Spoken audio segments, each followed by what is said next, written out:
Choke, no joke. Cheeky choke, no joke. Choke, no joke. Cheeky choke, no joke. We in the building.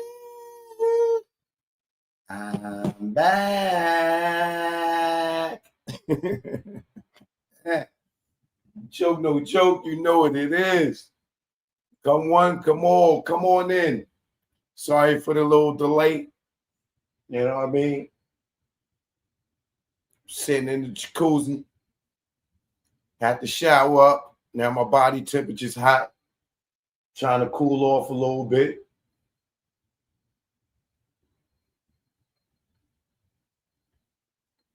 Come on in. Hit the like button so the notifications could go out and let everybody know I'm live. If you don't mind. I know the suckers is watching too. You know, the suckers hate me, but they come for the information, boy. Boy, the suckers hate me, but they come for the information. Niggas hate the way I read, but they still come for the information. Sucker ass niggas. Choke, no joke, I'm here, man. Come on in, Riz. I see you, Riz. Riz Lyricist in the building. Whack on Wood is here. Aaron! What up, Aaron?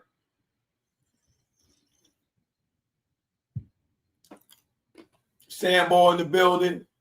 Whack on Wood is here. Merciful's here.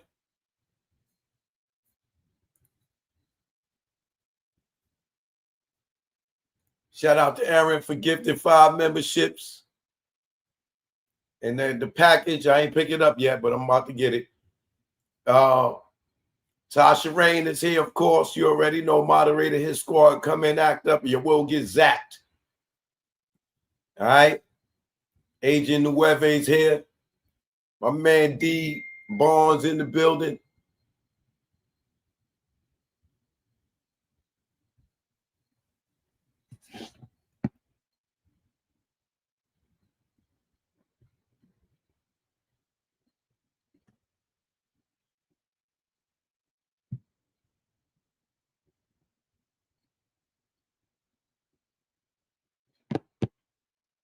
Choke, no joke.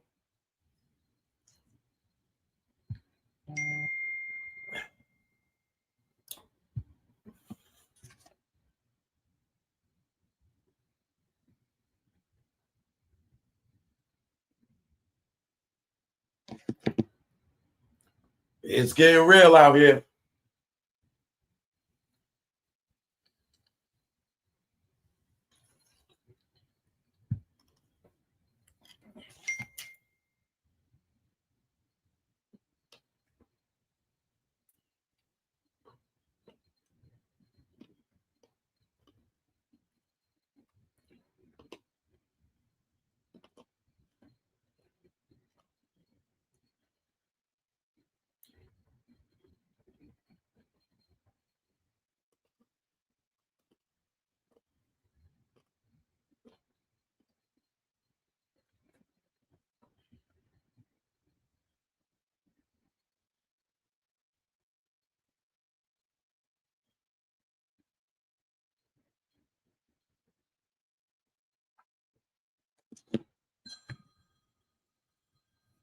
One second, John. 1 second.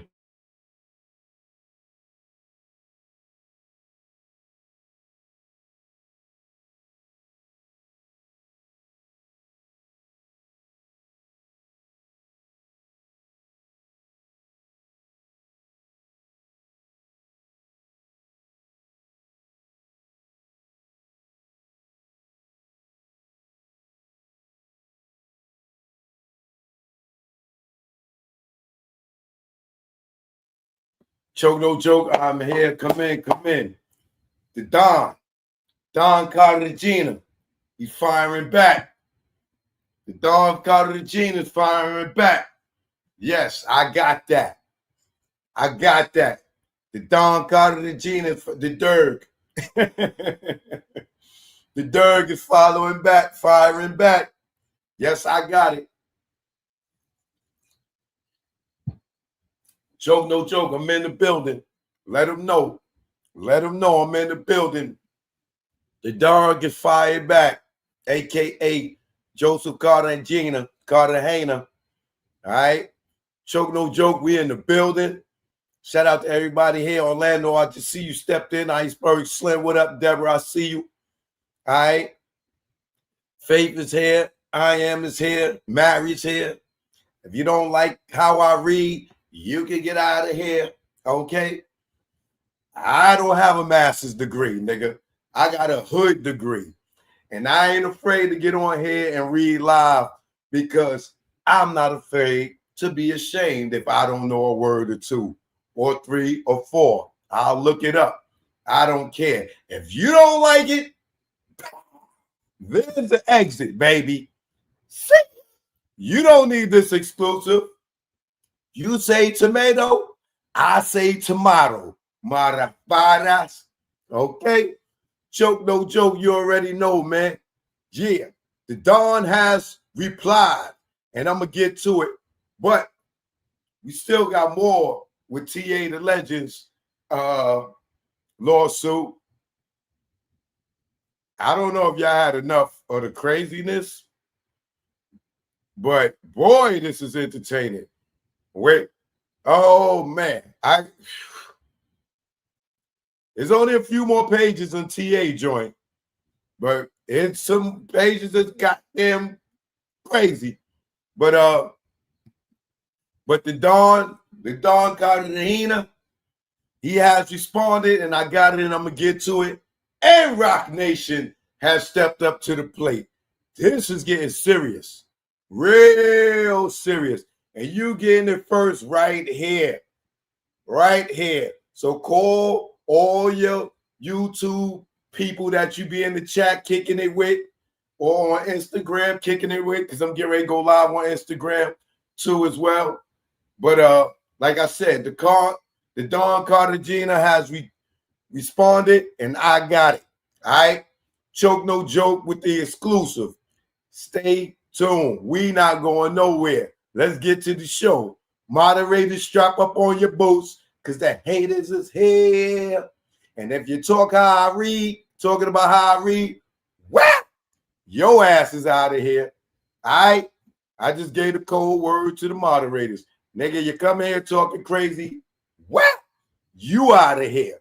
Let's get to the show. Choke, no joke, you already know. Choke, no joke. Yeah. It's choke, no joke. Choke, no joke. Chicken, choke, no joke. Choke, no joke. Nigga, choke, no joke.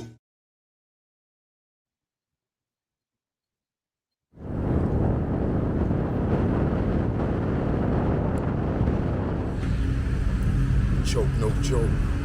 Jack Brown. Yeah, now. Choke, no joke. Jack Brown. Yeah. This what ATL in New York sound like. Let's go. Y'all hating ass niggas, I see y'all. Choke, get busy, that's why I got the crown. Hate in the air, you clowns, I see the envy that you breed, jealousy. What you need is your own damn hustle. Stop worrying about mine. Nigga, I'm popping cause I put in time. Came out modeling, camera in hand. Still get busy with the mic in hand. Streets pulled out, niggas got sprayed. Niggas turn on you when they see you get paid. The intimidation in your face. Where's the love? What's taking place? You want my gold and my ducats, cause my money overflowing out of buckets. Shot him in public, made people holler. Scar on his face for the money and the power. I'm the chokester. Chokester. The truth in the industry made me the chokester. Chokester. Chokester. The truth in the industry made me the game had me fooled, got in, was young. Thought talent made you rich, damn was dumb. More to make, cake from crumbs. You gotta be sweet, G or native tongue. My heartbeat went into overload. When Larry tried to turn me into a mole, told me show my Curly to the CEO. I didn't think it's funny, so his jaw hit the floor and grabbed that chair that broke his back. Then realized that's a hate attack. Harassment comes assault, you in the maze. No way out, like Puff and Mace. Touch me, tease me, I catch a case. Nigga, you ain't straight as your poker face. Father law God, in that game I fold. This sun don't tick, demon time don't hold. I'm a choker. Choker. The truth in the industry made me the choker. Choker.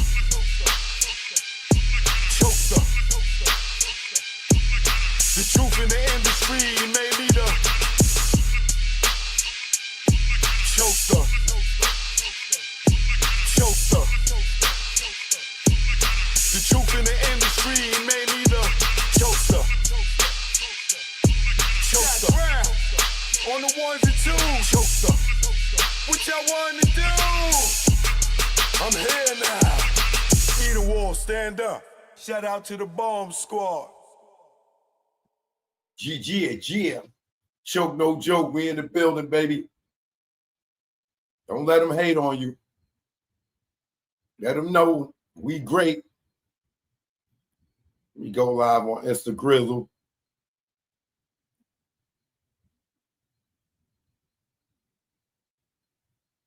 Shout out to my man Cool Joe Goody. Just dropped that new album. You know what it is.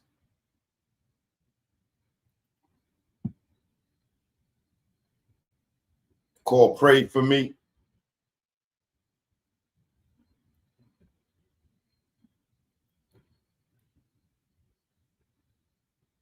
Let them know. Choke no joke told you about the album.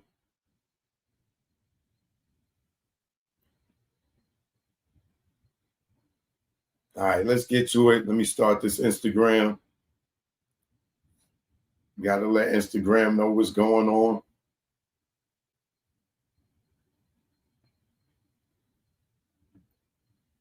First and foremost, I want to thank all y'all for y'all support.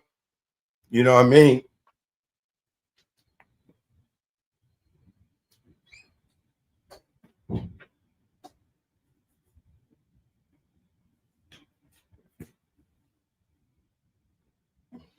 Rest in peace to my man Tupac Shakur. As y'all can see, I got my original Juice poster that I took from the movie theater when it came out.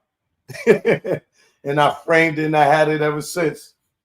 You see it look all cracked up and all that. You know what I mean? The original Juice poster when the movie came out. I stole it from the movie theater. I sure did.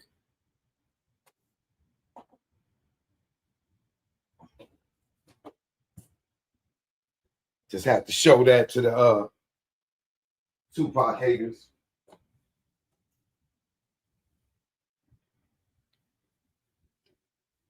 It's what a real Pac fan look like. You dig? Porky. It's before Death Row, Porky. It's before Death Row, Porky.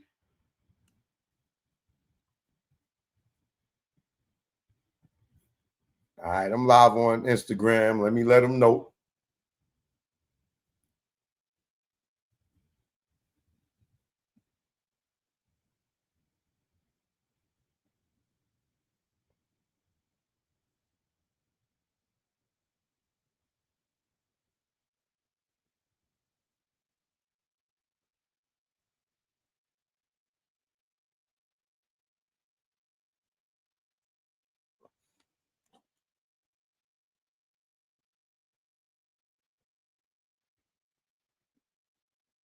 I don't know why it's giving me poor connection.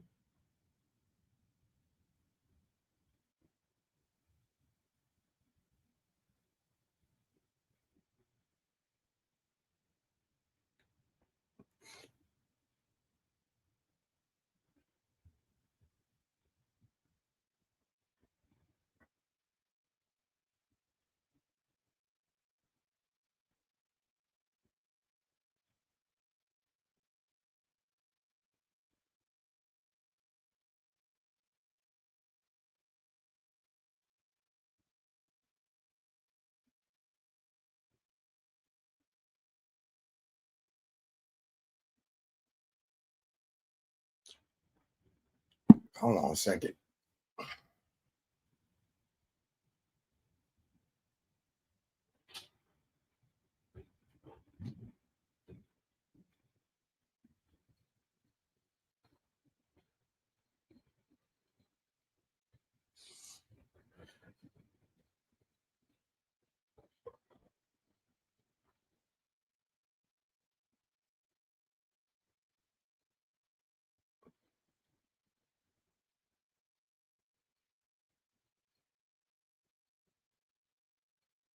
I don't know. This damn Instagram was acting stupid today.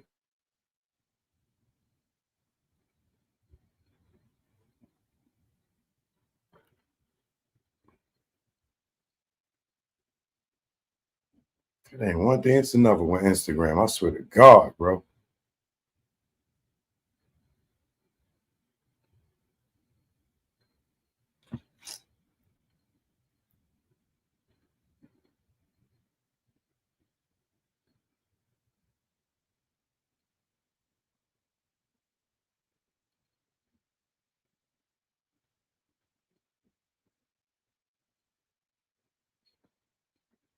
If there was ever an app created that I did not like, it would be Instagram. I swear to God. Always some BS with them.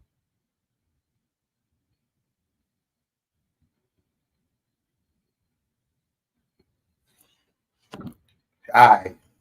So, choke no joke, I'm in the building. Tell a friend, tell a friend. We are here.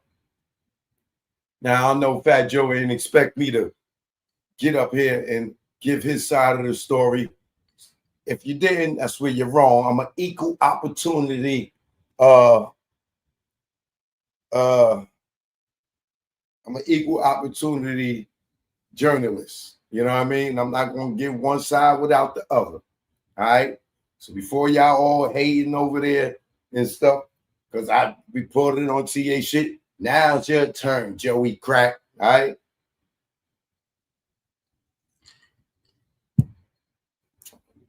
So if you've been out here in these YouTube streets for the last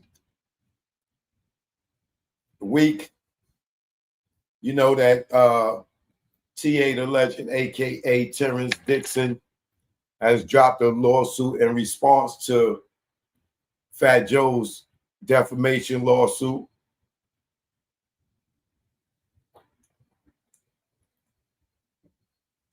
So all y'all said, oh man, nigga TA, that nigga's a sucker, he's suing this, that, up. Fat Joe sued him first. What are you talking about? Like, what are you supposed to do? Go in the street and take it to the street after the nigga already put in the lawsuit? So don't, like, I know that the shot is louder than the slap in this situation. But though you can't sit here and act like TA went to the filed the lawsuit first. You know what I'm saying? So for all y'all here to, oh man, nigga was down with Joe and now you doing the lawsuit. Fat Joe sued him first. Fat Joe sued him first. You know what I mean? So it don't matter how low he hit below the belt or how he handled it. That ain't for you to judge, especially when you got a dude like Joe who's supposed to be, well, I ain't gonna say supposed to be, but is a street nigga. And as we get older, everything don't got to be handled in the streets, right? But some things do. Some niggas try to do both, right? So he sued him first. He sued him first. So however he responds is how he respond. And that's none of your effing business. What would you do? All right? So to each his own, right? But like I said, Fat Joe has fired back. I got it. I'm going to go over it. And if you don't like how I read, now's the time for you to get your hat and get your coat and get the hell on. All right? Because you don't like how I read. Oh, Choke, you can't read. Some of these niggas talking about, yo, Choke, you need to let AI read it. You need AI, nigga. I don't mind struggling. I don't need nobody goddamn computer to read for me. I can do it myself. And if I don't know a word, I will look it up. And if you don't like it, then I ain't the one to take the show for you. Go watch one of them sucker niggas. Okay? And if you in your feelings, you might be saying that, oh, well, emotional ass, grown ass niggas.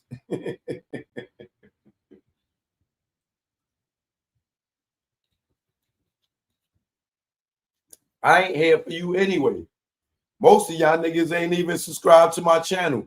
So why would I care how you feel? You only here for the tea. So you just coming around with your cup, nigga. Get out of here with your cup. Trying to get some tea. All right, so you can go over to your shit and try to regurgitate what I said. Oh, you like that word, huh? That's a big word for you. Regurgitate. Did I pronounce that right? Did I pronounce that right? All right. So before I get into Fat Joe, response to TA's lawsuit, we still got a few pages to go on TA's, which is, oh my God. Woo! But to get to Joe, let me wrap this up. All right. Hold on for a second. Let me bring up an image for y'all don't know. For those who don't know who TA the Legend is.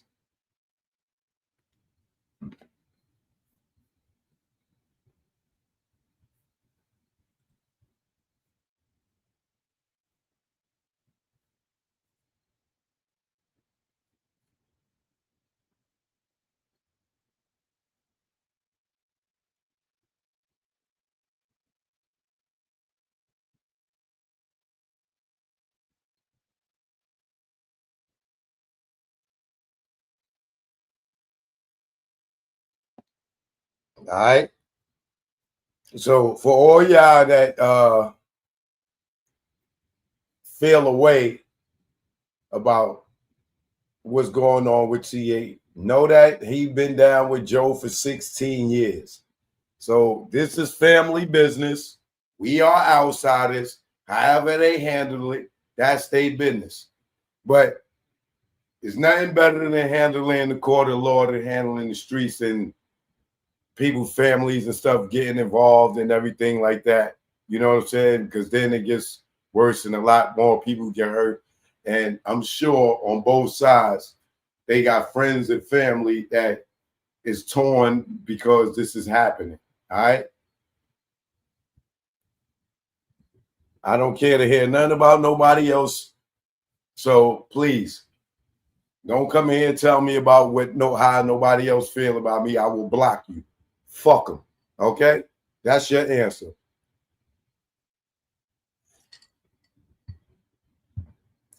I don't care who like me.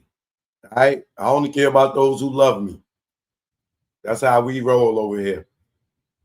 If you dislike me and you never met me, what sense did that make to me? All right? I'm only here for those who love me. All right? Now, where we left off at, let's see.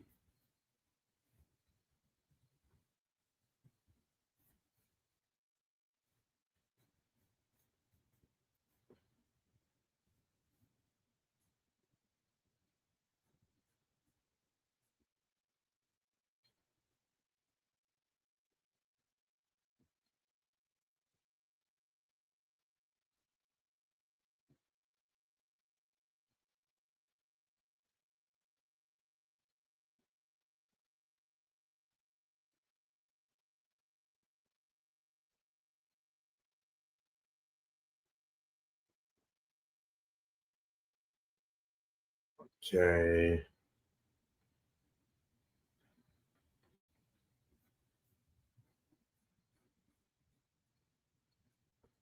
I think we're gonna go to do the predicate acts.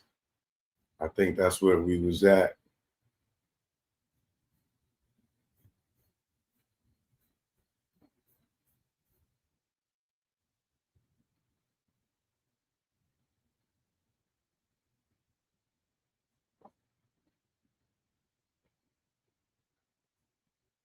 Yeah, that's where we at.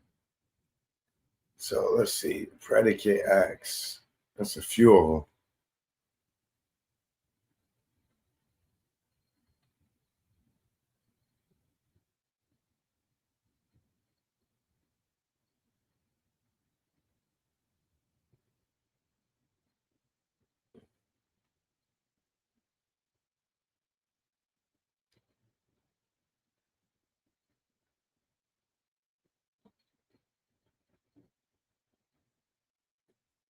Okay, yeah, it is where we was at. All right. So I think count 4 was fraudulent concealment.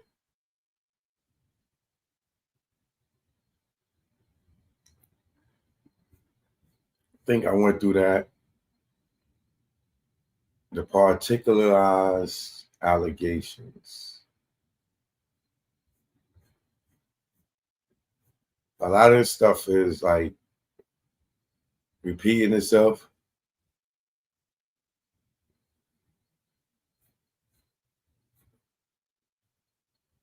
Damages, relief, careful. Constructive trust. Then we go over that. All right, I'm going to start right there. I think that's it. All right, so count 4 was constructive trust. The plaintiff repeats and realleges all proceedings paragraphs as through, hold on, let me blow this up.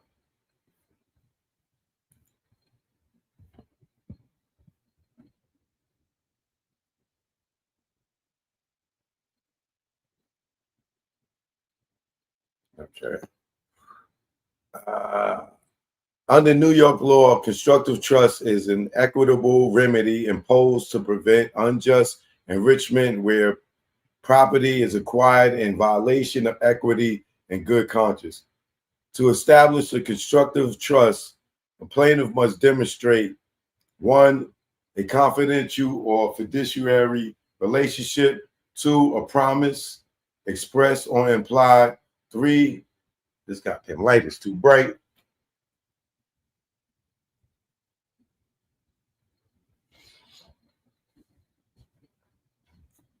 A transfer made in reliance on the promise and resulting in unjust enrichment.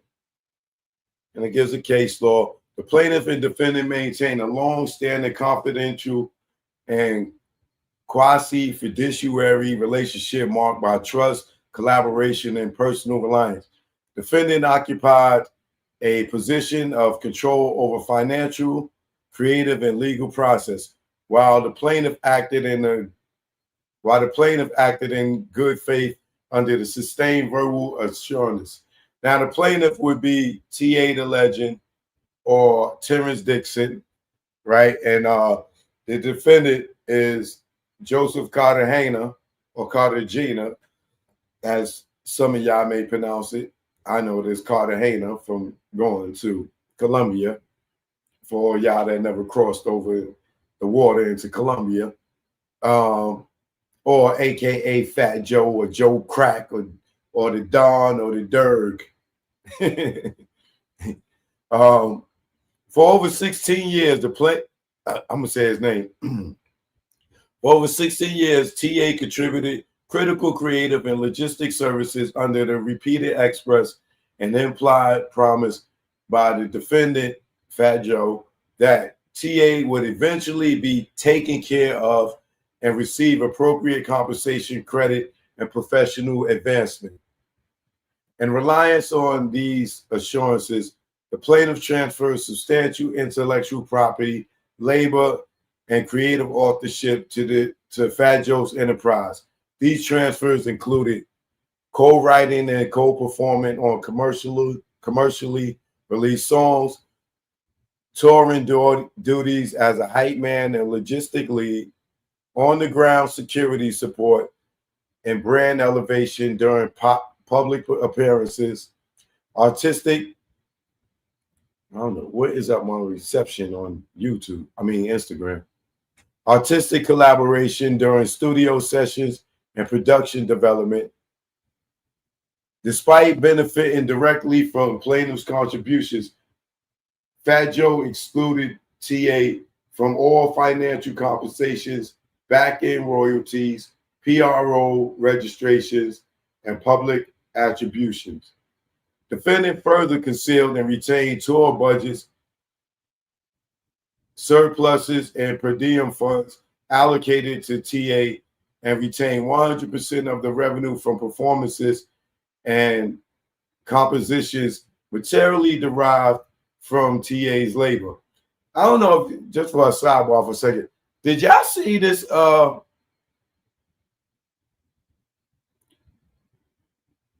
this video with Remy when she was mad at Fat Joe and she was talking about how Fat Joe was getting 80,000 a show and making the promoters give him an extra 10 for Remy when Remy performed and was only giving her $500 a show. I'm like, this nigga got a pattern. I'm like, yo, bro. He was getting 10, allegedly, according to Remy, he was getting 10,000 for Remy and just giving her $500, bro. But was getting 80,000 for himself, and then tell the promoter, yeah, I gotta give me another 10. So 90,000 a show, and was getting Remy $500, bro. $500, and this nigga making 80,000 a show. Yo, and she was part of Terror Squad, like, and on the records, like, allegedly, according to her. But I'm like, damn, Joe, like, you get 10 bands for her. You tell them give up 10 bands for her, and only giving her 500 out of the 10 bands. Man, he was treating her like a nigga.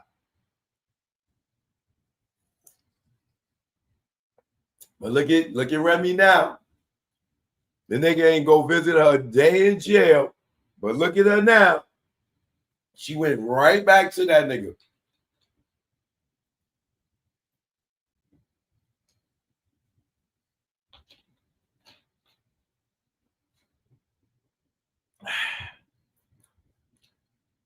I can't believe he did that. He telling them I'm gonna look up that video. Let me see if I can find it real quick. I know it's on my Instagram.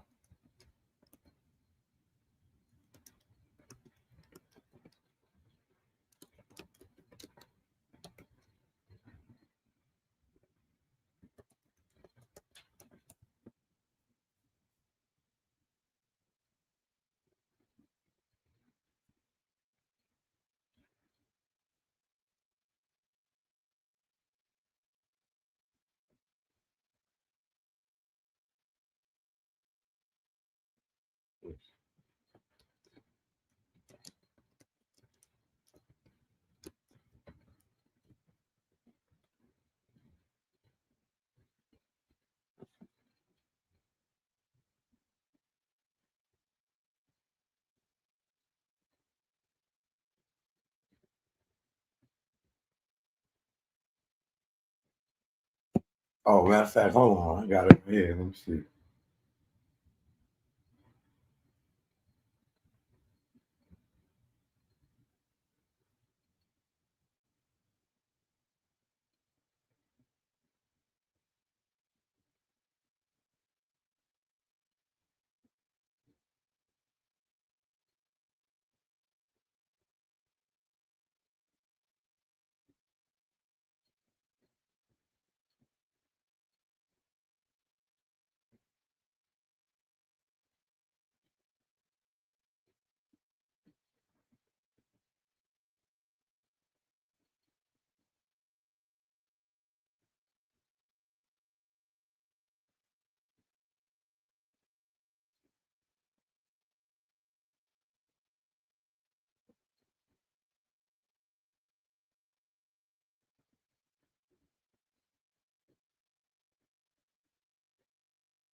There you go.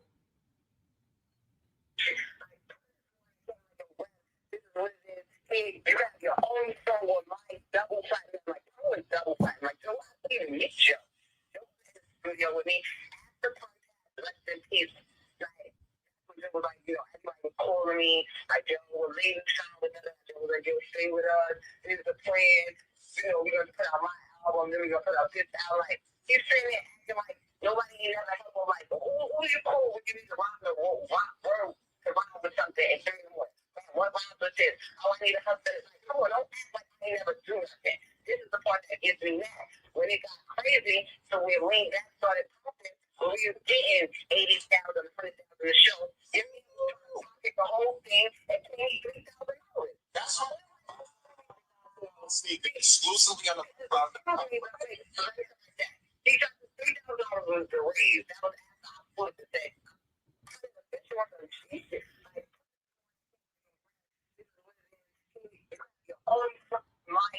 She said they was getting 80 to 100,000 a show, and she was getting 3,000. But that was the raise. That was the raise. Stay with us. This is the plan. We're gonna put out my album. Then we're gonna put out this album. Like, he's sitting there acting like nobody ain't never help him. Like, who you cool when you need to rock the road to rhyme with something and bring them with? Man, what rhymes with this? Oh, I need a help. Like, come on, don't act like I ain't never do nothing. This is the part that gets me mad. When it got crazy, so we leaned back, started pumping, and we were getting 80,000, 100,000 a show. Give me the whole thing and pay me $3,000. That's all. Exclusively on the product.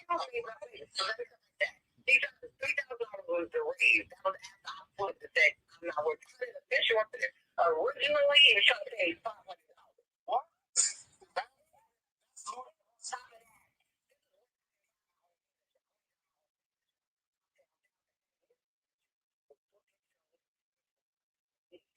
They needed an extra $10,000 on top of that. But Remy Mountain was a solo artist. Meanwhile, wow. That's not nice, right? We heard, there's a lot of I'll be released. I can't record solos. I'm here. Can you imagine that? A nigga making promoters pay an extra 10 for Remy because she a solo artist and just breaking off $500. It ain't funny, but this is why y'all gotta understand. When you come into the entertainment business, you can't come in here being a fan because somebody put you on. Because when you do that and they see that, they're going to take advantage of you, bro. They're going to take advantage of, especially if you straight from the street and you don't have no business sense and you don't have a good manager. Like, unless you walk in the game with somebody like a Chris Lighty or a Mona Scott back then, or what was another good manager back then? Just a manager that had great experience. You're going to get robbed, especially if you don't know better. And because you know why? Most of these artists got robbed. So they learned how to rob because they got robbed. You know what I mean? But take that in consideration when it comes to TA. Now, I'm not saying he was on a Lean Back, which was a big record. Like Joe still performed that record to this day. You know what I'm saying? But imagine you on that record and y'all getting shows for 80, 100 bands and you're not even getting $10,000. You ain't even getting, like, you know what I mean? It's like, it happens. So when you listening to this lawsuit and you see Remy went through it, you know what I mean? Only reason she ain't defending TA is because she in the door now. You know what I'm saying? So she ain't gonna say nothing, but she was in the same boat as him. You know what I'm saying? And a lot of y'all, it ain't nothing to y'all because it ain't y'all. You know what I'm saying? If it was y'all, Y'all have something to say too.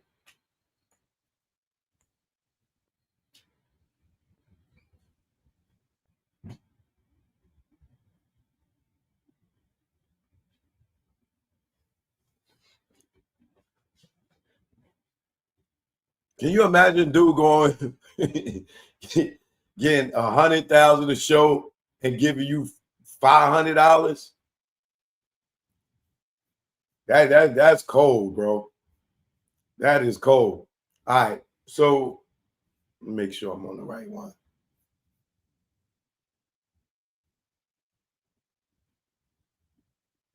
All right, so the defendant continues to collect revenue from streams, syncs, live performances, and intellectual property created through TA's unpaid labor and authorship.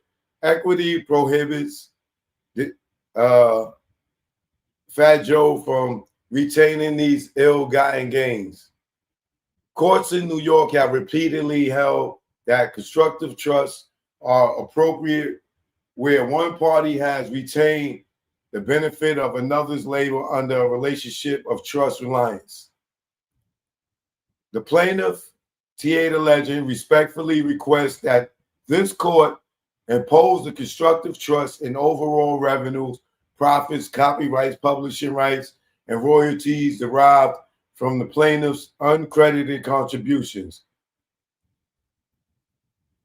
Order disgorgement of all funds and property obtained through unjust enrichment, require a forensic accounting of all income streams tied to TA's creative labor, enjoin Fat Joe from further exploiting TA's intellectual property without compensation, attribution, and contractual recognition. The imposition of a constructive trust is necessary to prevent defendant from continuing to benefit from TA's uncompensated labor and uncompensated labor and creativity in violation of the promises made and the equitable principles of justice and restitution. Count 6, fraudulent misrepresentation. The plaintiff repeats and realleges all preceding paragraphs as though fully set forth herein. Now, this is going to be a bunch of, under New York law, a cause of action for fraudulent misrepresentation requires proof of the following elements: a material misrepresentation of a present or past fact that was false and known by Fat Joe to be false, made with the intent to defraud or induce reliance, that the plaintiff justifiably relied upon, and which caused the plaintiff actual damages. In accordance with Rule 9B of the Federal Rules of Civil Procedure, the plaintiff pleads this claim was specifically by identifying the who, what, where, when, and how of the fraud. The fraud, the who, what, where, when, and how. Who, the fraudulent misrepresentation were made directly by defendant Cartagena, who exercised personal control over the plaintiff's compensation, authorship, rights, and touring conditions. The what? Defendant made multiple materially false statements, including that the plaintiff would receive 15% ownership interest in all songs he contributed to. 15%.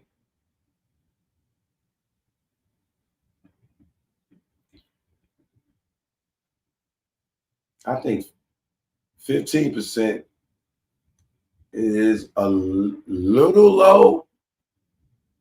I think that's supposed to go 50-50, depending if how much writing. But when you register a song, like if you got a publishing company and you register a song, it is 50% for the writer, 50% for the composer. So writers is would be splitting 50%. So him getting 15% ain't that bad, but I probably would want 25 and they take 25 or 50 and 50. You know, the plaintiff will be paid 15% of the gross earnings generated by those songs. Defendant will issue letters of direction, LODs, designating plaintiffs as a co-writer for royalty disbursement. The plaintiff would be formally registered with PROs, ASCAP, BMI for royalty collection. See, that he should be doing himself. You don't depend on nobody to register your part of a song. Like those are called splits. Like you supposed to have your own publishing company and you supposed to register your company with ASCAP or BMI yourself. You don't depend, excuse me, you don't depend on nobody to do that for you because they will rob you. You would think they writing down the splits and putting your name, but if you ain't going on the website and doing it yourself, you don't know what a person is writing. But that goes to lack of experience.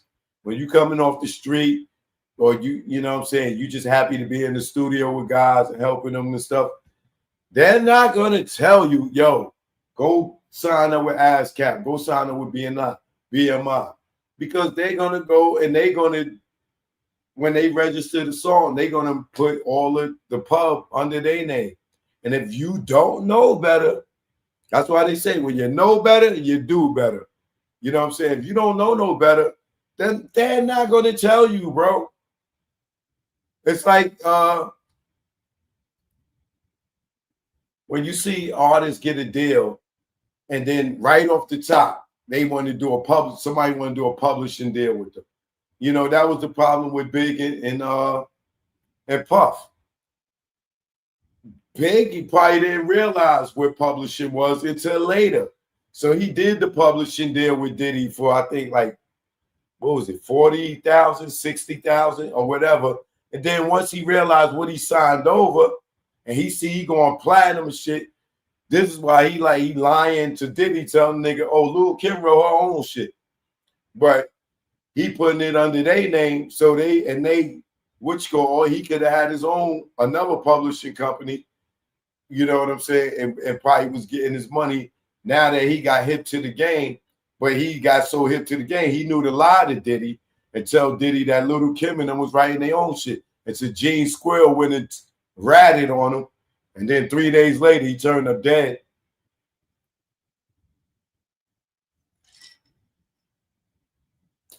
Number 5, the plaintiff would be taken care of financially, and the back-end payments were already occurring or accruing, where these representations were made in private meetings and conversations in New York, Florida, Los Angeles, and on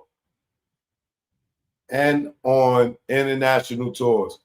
While traveling on tour buses, during hotel stays, and in backstage areas at major concert venues, and recorded sessions and pre-performances preparations across several states and countries. When defendant made these misrepresentations as early as 2005. I was just getting the BET at that point, producing Rap City.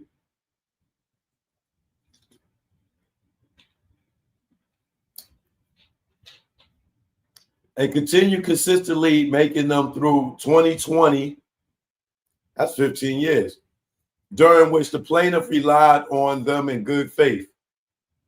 The plaintiff did not discover the fraud until 2024, when the former manager of the defendant disclosed the true budget allocations and the defendant's refusal to register the plaintiff's rights. How? Defendant intentionally and repeatedly made false promises to induce the plaintiff to continue work without adequate compensation.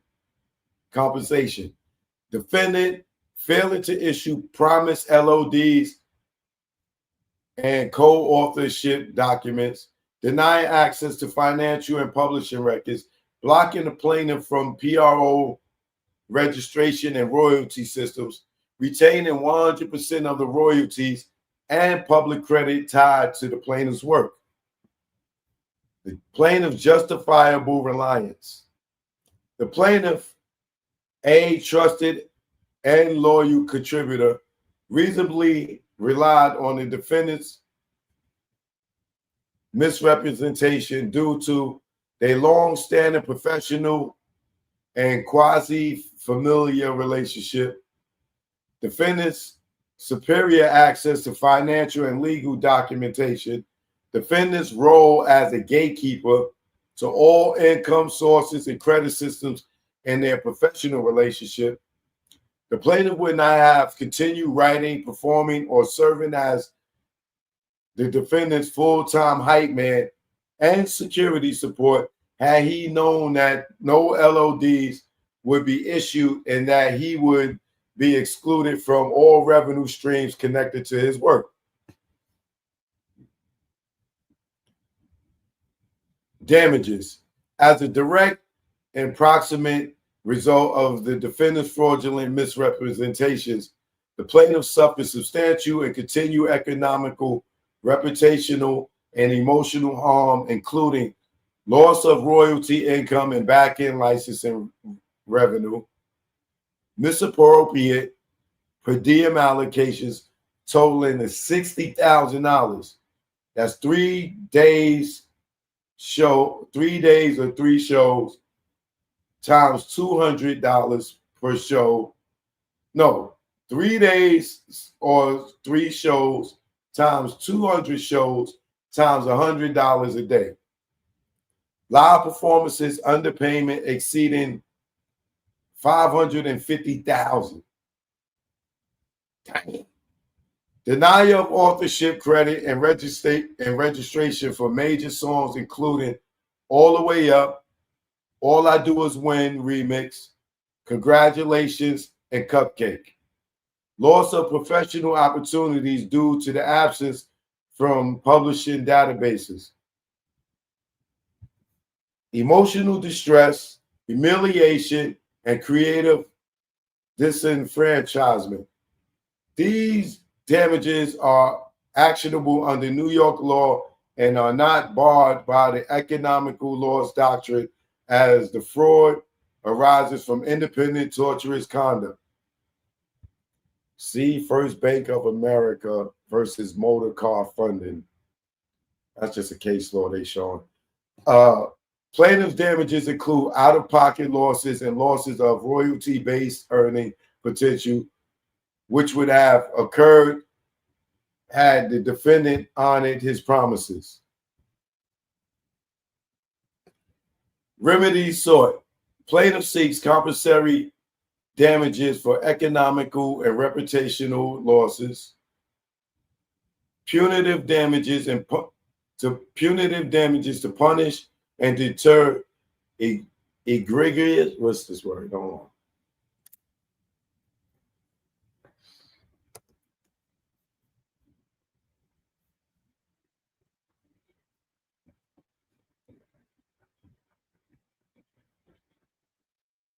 Egregious, outstandingly bad, or shocking.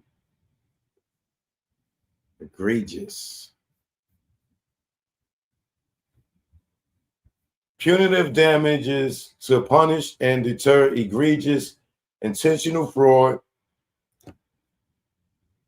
prejudgment interest at 9% per annum under CPLR 5001 and 5004, equitable tolling under CPLR 213 based on defendant's active concealment.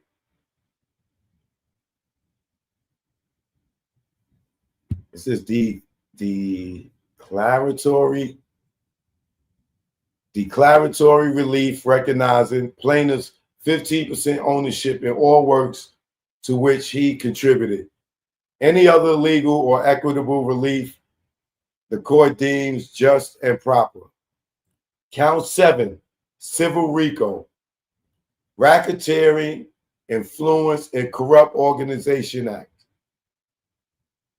This thing got the Civil RICO, bro. Better be happy this ain't a criminal RICO.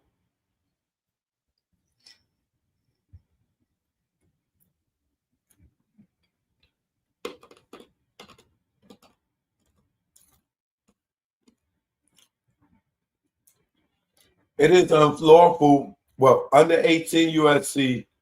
1962 C, it is unlawful for any person employed by or associated with any enterprise engaged in or the activities of which affect interstate or foreign commerce to conduct or participate directly or indirectly in the conduct of such enterprises affairs through a pattern of racketeering activity. Under 18 U.S.C. 1964 C, any persons injured in their business or property because of a violation of 1962 may bring a civil action and recover treble damages, costs, and attorney fees.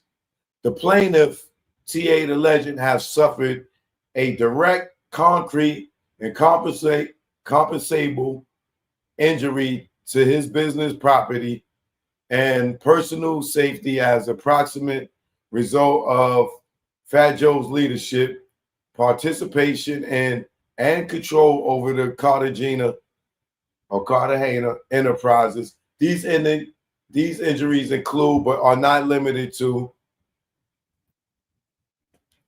the systematic theft of the plaintiff's royalty entitlements, including back-end publishing and licensing revenue derived from songs he co-authored and performed on, the underpayment of wages and touring compensation, as plaintiff was paid a fraction of what was contractually allocated for his services, the permanent erasure of the plaintiff's authorship and performance credits, resulting in professional blacklisting and reputational damage across the music industry, emotional trauma and psychological distress stemming from years of coercion, exploitation, and silencing by the defendant and his agents, credible threats to the plaintiffs, including enterprise orchestrated attempts to lure him into a violent ambush for speaking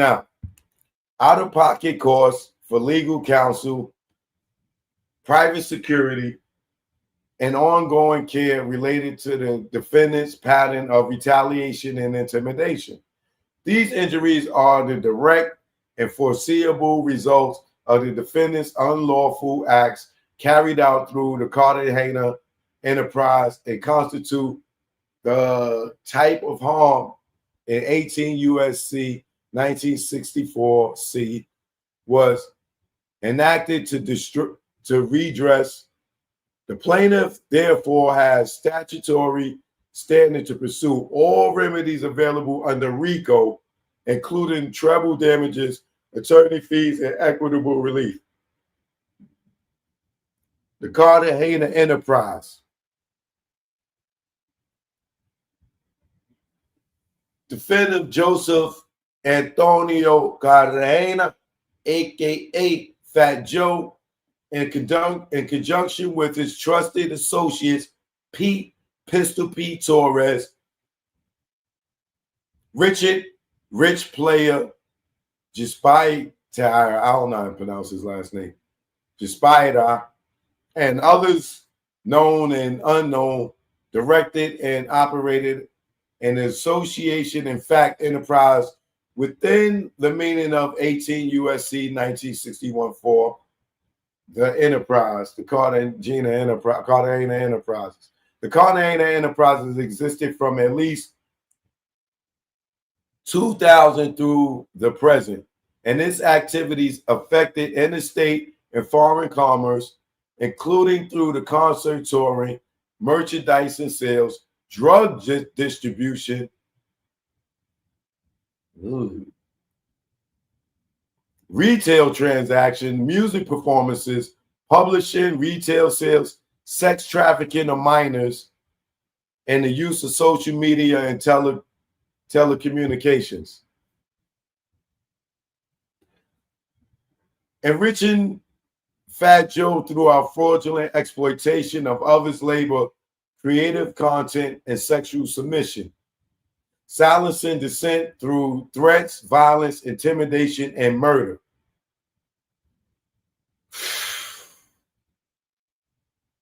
Boy, I don't know what murders. We probably didn't get to that yet. But it sounds like this nigga know where the bodies is headed.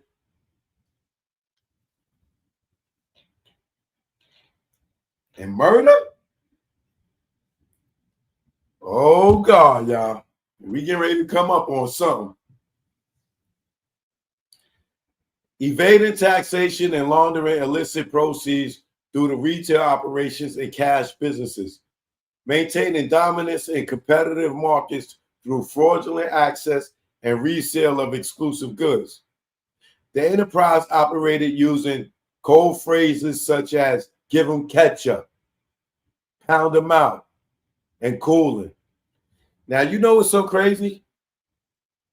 This nigga Fat Joe just said on the Joe and Jada joint about, yo, the nigga Tory Lanez caught ketchup. And the nigga Jada sitting there like, ketchup? What's ketchup? And he explains what ketchup is, right? Now, this will come back and haunt him because if this turns criminal, Joe is on goddamn his own show explaining to Jadakiss what ketchup is. And he brought it up. Jada didn't bring it up, and Jada didn't know what it means. So for him to be able to give Jada the definition of what ketchup means is showing that what TA is saying is true.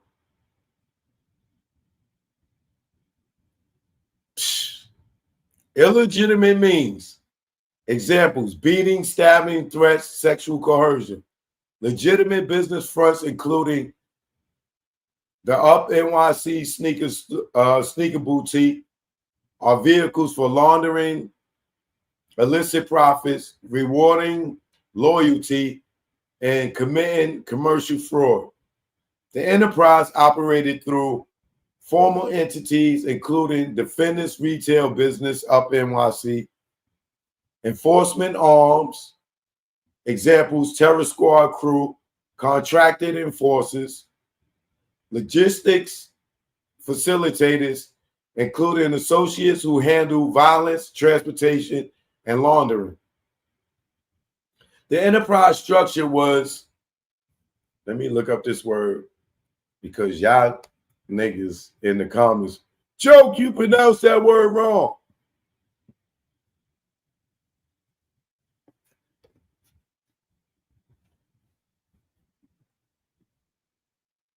Hierarchical. I think I was saying I forgot what I said. Hierarchical, which means arranged in order of rank. Okay. Hierarchical. The enterprise structure was hierarchical, with the defendant at the top issuing, hierarchical. With the defendant at the top issuing direct orders and others carrying out retaliation, intimidation, trafficking, and fraud. Each member had a role in furthering the objectives of the enterprise. Each member of the enterprise played a specific role. Cartagena directed the operations and controlled revenue flows.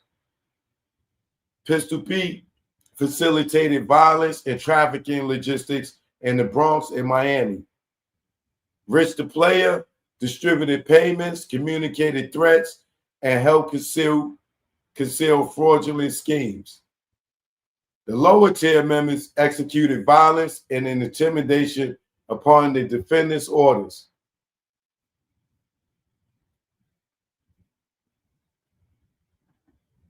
Yo, bro, they even got a chart. Yo, these niggas is not playing. Like, they got a chart. Let me show y'all this chart.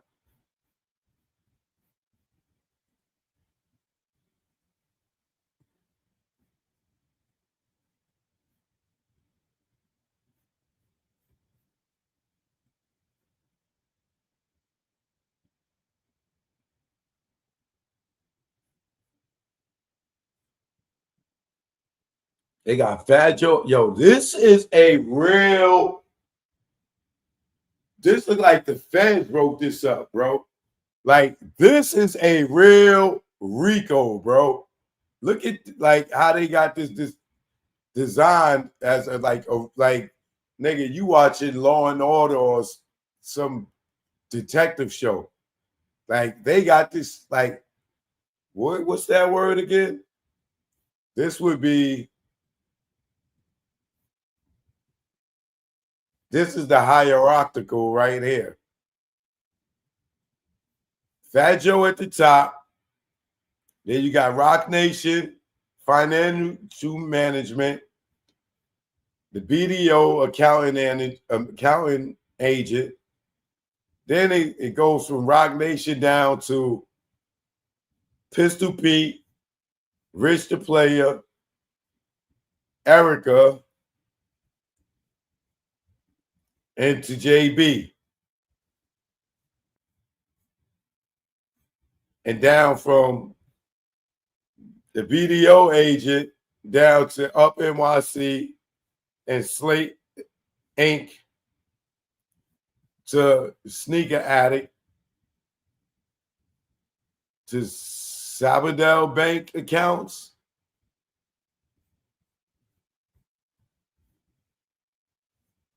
All the way down to TA.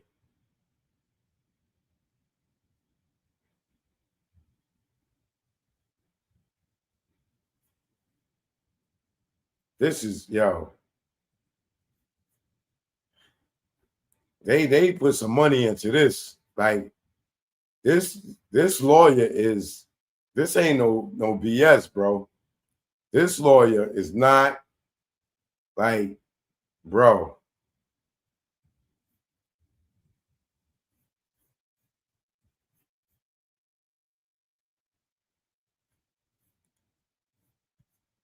A. Pistol P. Torres, violent enforcement, retaliation, and enterprise discipline. Defendant Pistol P served as the primary enforcer for the Cartagena Enterprises, entrusted with executing physical assaults, issuing violent threats, and coordinating retaliatory acts on behalf of Fat Joe. Pistol Pete was not a peripheral figure. I don't even know what that means. Peripheral figure. Is that what that is? Peripheral?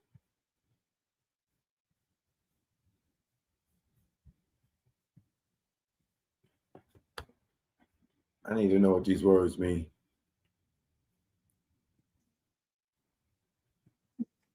Peripheral,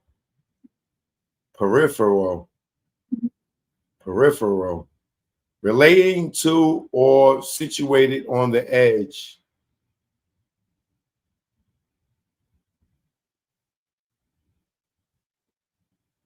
So he was at the top. I get it.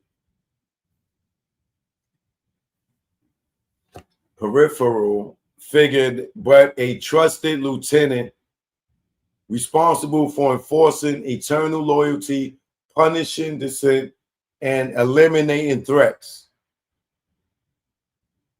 Pistol Pete racketeering conducts include coordinating a planned ambush of TA with Rich Player, Predicate Act number 3, Predicate Act 3, executing the Clappy assault on producer Dre, Predicate Act 20.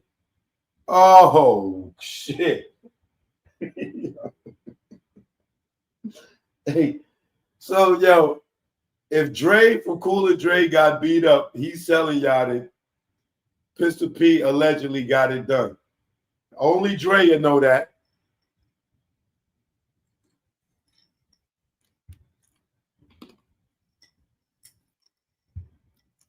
Participating in the Cafe Ketchup stabbing, Predicate Act 5. Yo, you got to remember, this dude was around these dudes for 16 years. Some of y'all kids ain't even 16 years old. He's seen a lot. He know where the bodies is buried, bro. I wonder who he participated in the Cafe Ketchup stabbing of.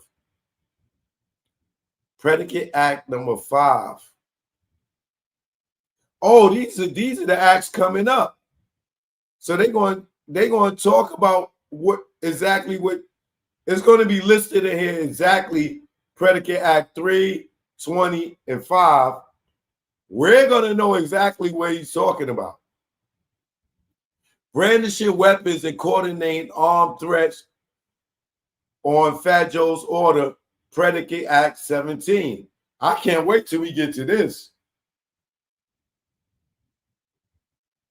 Pistol P role was essential to the enterprise use of intimidation as a government tool. His conduct constitutes racketeering acts under 18 USC, which is, I'm not going to say the numbers. I'm just going to say the violent crimes in aid of racketeering, witness tampering and intimidation, state assault, conspiracy, and weapon charges in New York and Florida. As Fat Joe's physical enforcer, Pistol P materially advanced the goals of the enterprise by suppressing victims, silencing whistleblowers, and protecting the enterprise through credible, often lethal violence.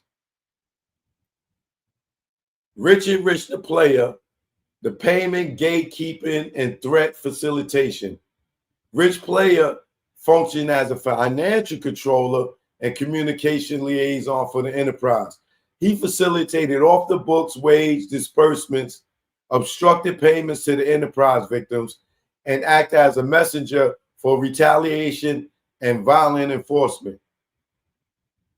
Rich the Player is directly implicated in attempting to lure the plaintiff into a trap through recorded witness intimidation, Predicate Act number 3, serving as a gatekeeper for performances, payments, withholding earnings, and executing strategic delays, Predicate Act 15, facilitating enterprise intimidation in coordination with Pistol P and others. Rich Player conduct qualifies as racketeering activity under obstruction and retaliation, wire fraud related to falsified earnings, extortion, and labor fraud. As a high-level operational participant, Rich Player enabled the enterprise's financial manipulation and enforcement infrastructure, functioning as a critical spoke in Fat Joe's wheel of coercion. Erica Juliana Morena, fraudulent incorporation and legal concealment. Erica acted as a shadow legal agent and architect of the enterprise's corporate shell network. Despite lacking authority to practice law in Florida, she filed business records for at least 5 shell companies designed to conceal racketeering income, launder proceeds, and apply for pandemic relief loans under false pretenses.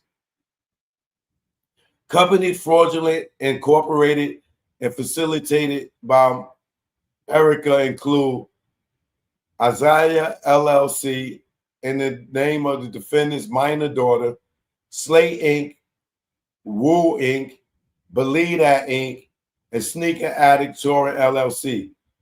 RICO actions violate money laundering and financial structure, tax evasion through shell companies, filing deceptive corporate documents, laundering of monetary instruments. RICO's unlawful conduct contributed to the establishment of the enterprise's financial framework. She concealed the true nature of the criminal proceeds and insulated the defendant through fraudulent filings, nominee ownership, and false legal representation.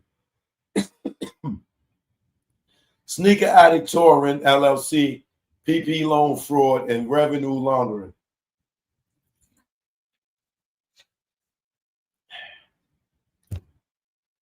Sneaker Addict Touring LLC was created as a front company to secure fraudulent PPP loans, conceal enterprise income, and channel off the books performances revenue. It bears no resemblance to a legitimate business and existed purely to launder money and shield defendant from tax and liability exposure. As an instrument of racketeering, it received at least $37,500 in pandemic relief funds, despite having no operational history. It shared personal address and management with other enterprise shell companies. It failed to generate or report lawful income consistent with its filings. These actions support racketeering liability under the following. I'm not going to say the numbers again. It's all too much, and y'all probably wouldn't know anyway.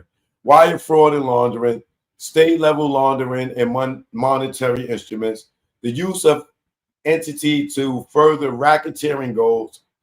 Sneaker Addict Touring LLC must be viewed not as a neutral entity, but as a laundering conduit embedded in enterprise's broader pattern of concealment, fraud, and financial corruption. State Inc. Financial command node for the enterprise. Similar things. I'm not going to go through all that with them. It's the same similar things with that as the last company. Roc Nation, strategic facilitator and aider of racketeering activity. In 2017, Roc Nation LLC entered into a management agreement with Fat Joe and assumed exclusive control over his business affairs. From that point forward, Roc Nation functioned as Fat Joe's operational command center, overseeing all touring, licensing, branding, music publishing, and commercial contracts while affirmatively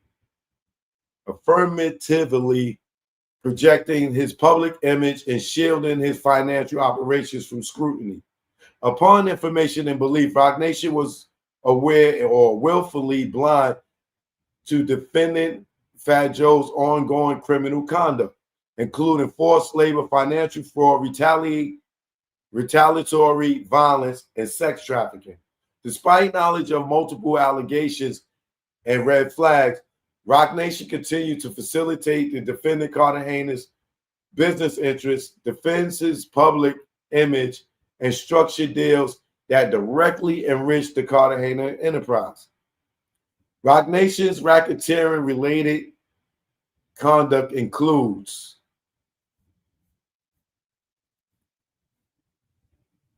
assuming managerial control over the Fat Joe's touring brand and publishing rights in 2017 and continuing through to the present. Overseeing financial transactions derived from plaintiffs' uncredited performances and co-authored tracks, including all the way up and congratulations, without providing accounting or ownership recognition. Initiating or supporting retaliatory litigation against TA and his attorney after the plaintiff disclosed allegations of racketeering and trafficking, constituting unlawful retaliation under 18 U.S.C. 1591 and 1513E.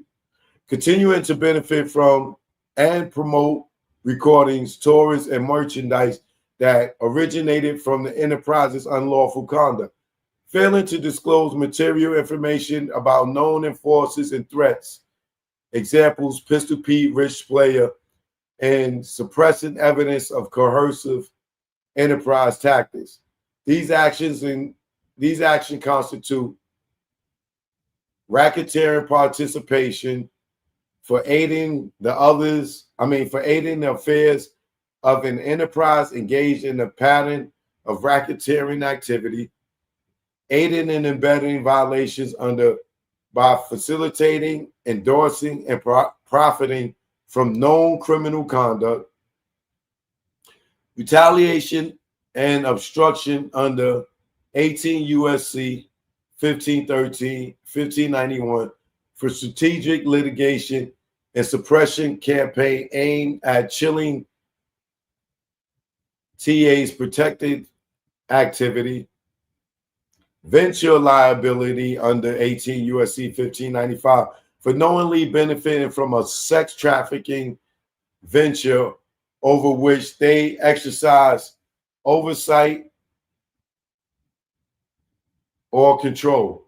Roc Nation's failure to intervene and instigate or sever ties with the defendant Cartagena after assuming managerial control in 2017, despite extensive evidence of cohesive conduct, makes it both material beneficiary and a willful enabler of racketeering activity. Its continued participation in legal defense of the defendant's Fat Joe commercial interests represents knowing facilitation of the very enterprise structure that caused the plaintiffs harm. Pattern of racketeering activity. Fat Joe, through his direction and control of Cartagena Enterprises, engaged in a pattern of racketeering activity within the meaning of 18 USC 1961 and 62.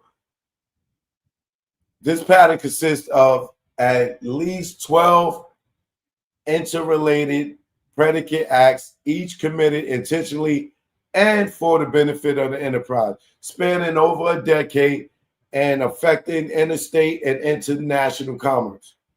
These predicate acts include violations of federal and state law involving forced labor, sex trafficking, witness tampering and obstruction, attempted murder and conspiracy, drug trafficking, tax fraud and money laundering, and commercial fraud and unfair competition.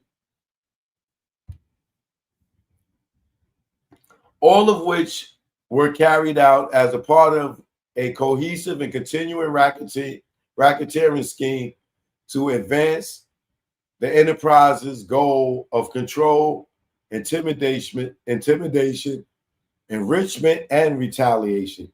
Each predicate act is chargeable under federal or state criminal statutes and punishable by imprisonment exceeding 1 year, qualifying as racketeering activity under 18 USC 1961-1. The acts demonstrated both close-ended continuity based on their regular commission over a substantial time and open-ended continuity as they reflect the ongoing structure and operations of a criminal enterprise that remains active today. The following predicate acts described in detail below and in Appendix A constitute the pattern of racketeering activity alleged herein. Here we go.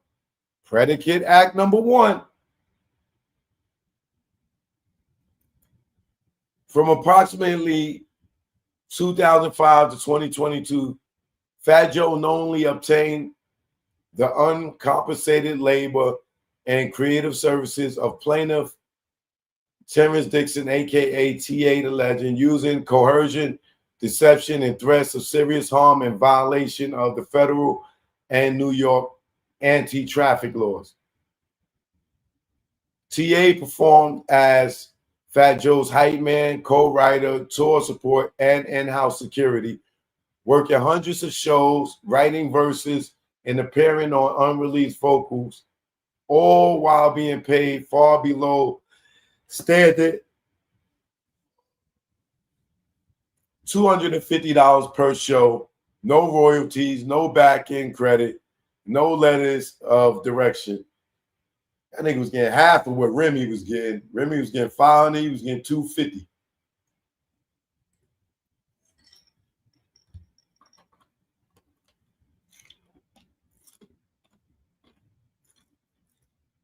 Defendant maintained this exploitation by creating a climate of fear and dependency. He repeatedly threatened TA with abandonment in foreign countries, industry blacklisting, and public humiliation if plaintiff refused to perform labor or question his financial exclusion.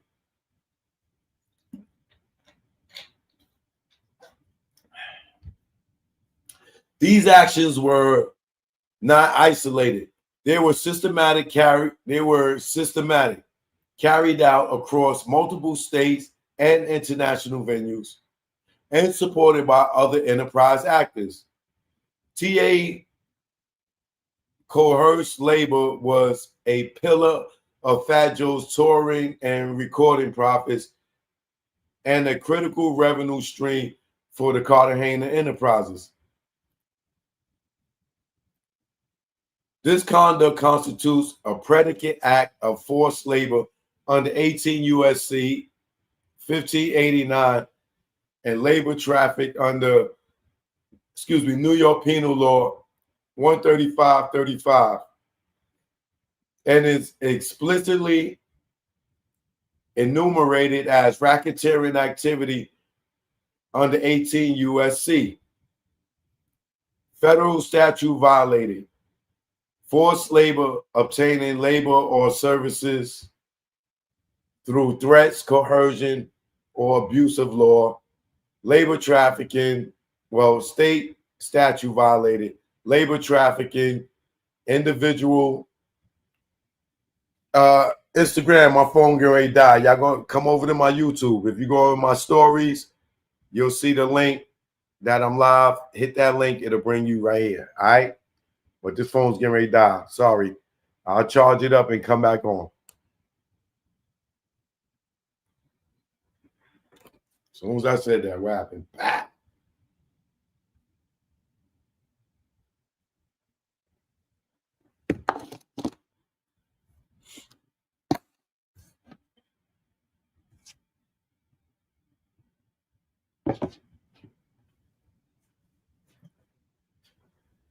Okay.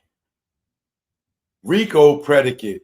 This conduct constitutes racketeering activity under 1961B as it is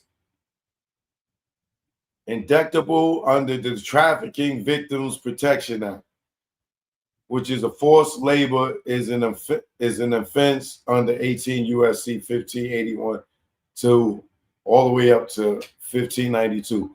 It also involves extortionate means, obtaining services through fear of harm.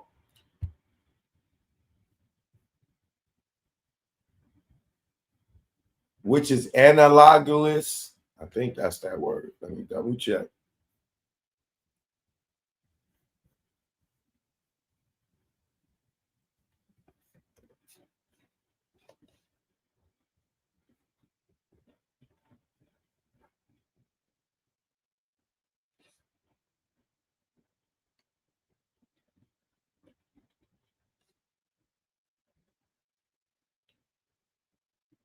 Analogously means in a way that is similar or comparable.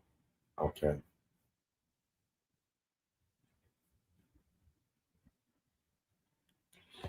Which is comparable to extortion and thus independently qualifies under 1961. Predicate Act 2, sex trafficking by coercion. Throughout their working relationship, Fat Joe coerced TA into participating in non-consensual sexual acts for Fat Joe's gratification and entertainment. These acts were carried out under duress and the threat of serious harm and occurred both domestically and abroad while on tour. Fat Joe required TA to engage in group sex acts in his presence, including one incident where the plaintiff and other associates were forced to sandwich a woman at Fat Joe's command. On another occasion,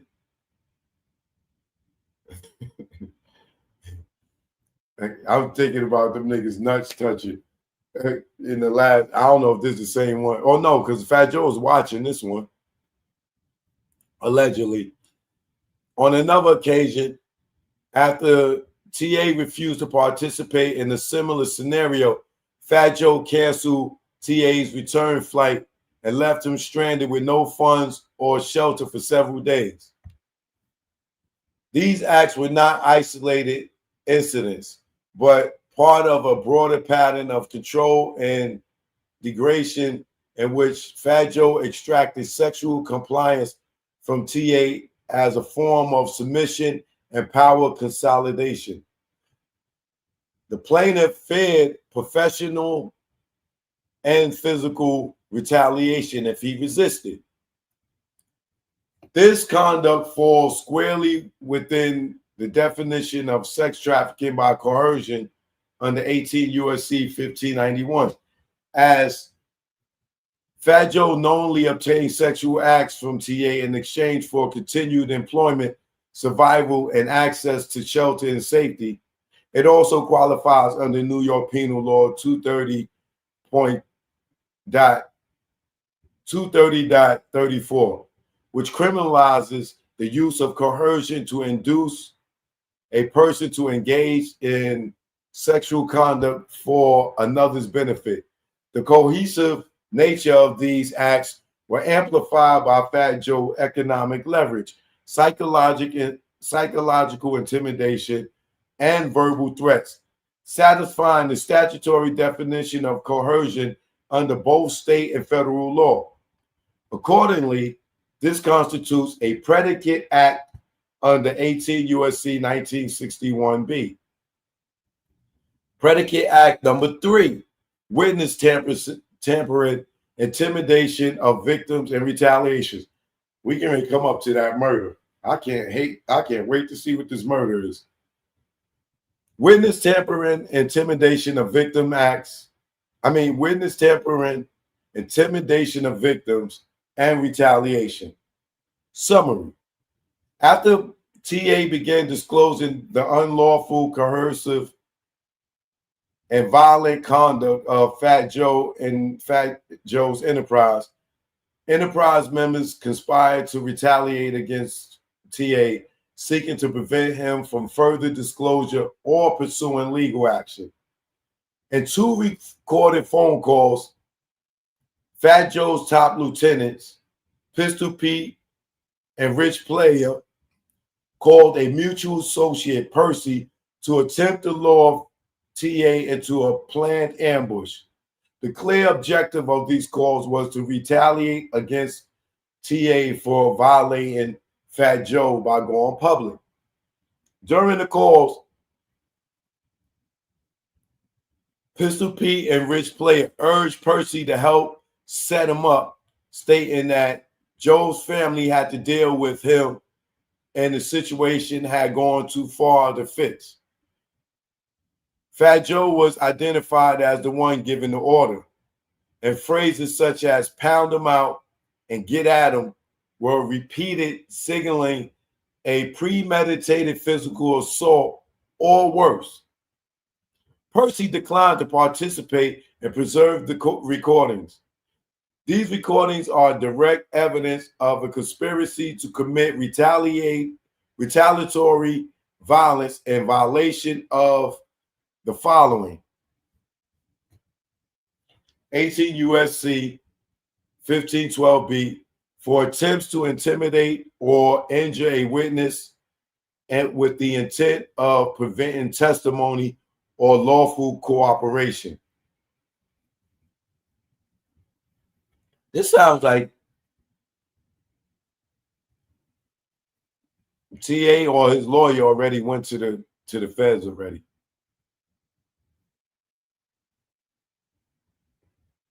Because how would he be a witness already?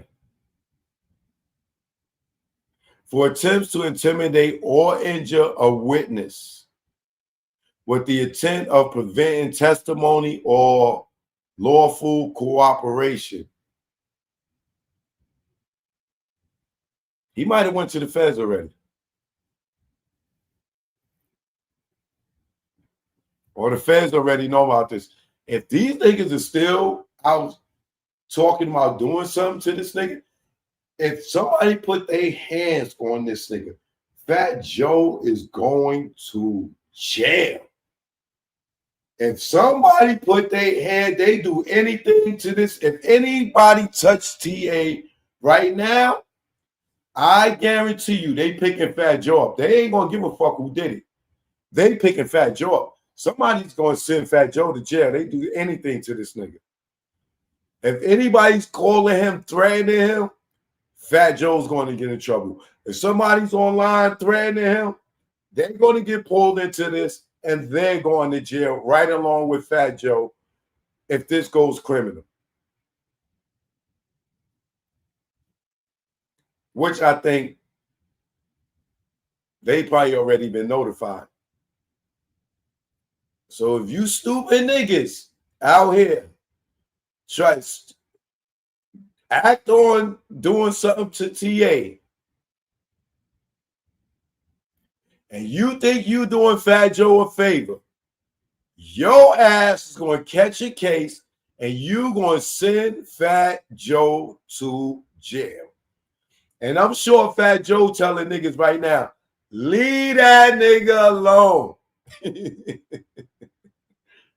I'm telling you, because I done had niggas call me about fucking, and I ain't even got no case. Be like, yo, Choke, I see this bitch ass nigga right here. Leave that nigga alone. Do not do nothing to that nigga. I don't give a fuck. Leave them niggas and let niggas talk. Do not do nothing. Or then be talking about you looked out for me, nigga. You gonna get yourself in trouble and you'll get my ass in trouble. So in this, I ain't even in no shit. That just niggas talking fucking shit on the internet and niggas just want to be loyal niggas. Don't be no loyal fool, because you will get your ass pulled into some shit and you will send Fat Joe to jail. Remember, Fat Joe put the lawsuit in first. Okay? This is a response to Fat Joe putting in the lawsuit. He took it to the courts. If y'all niggas go out there and think and try to get some brownie points, you gonna get your ass pulled right into this shit. Trust me. Trust me. And if Fat Joe watching right now, he's saying the same shit. You hear that, nigga? You hear him? Y'all niggas better not get my ass in no shit right now. Y'all better leave that nigga alone. Florida State, where applicable, based on location of Fat Joe's operations. These acts are as predicate racketeering offenses under 18 U.S.C. 1961b. They reflect the enterprise structured use of fear, intimidation, and coordinated enforcement to preserve its operations, suppress whistleblowers, and insinuate defendant from legal consequences. Federal statute violated. Tampering with a witness, victim, or informant. Niggas, I already said it. I ain't gonna say it again. Tampering with a witness, victim, or informant, using physical force or threats to hinder any person from providing information to law enforcement or from testifying in an official proceeding. Y'all niggas gotta be stupid. Statute state statute violated Florida statutes, tampering with or harassing a witness, victim, or informant, making it a felony to intimidate or threaten any witness or victim to prevent them from reporting a crime or testifying.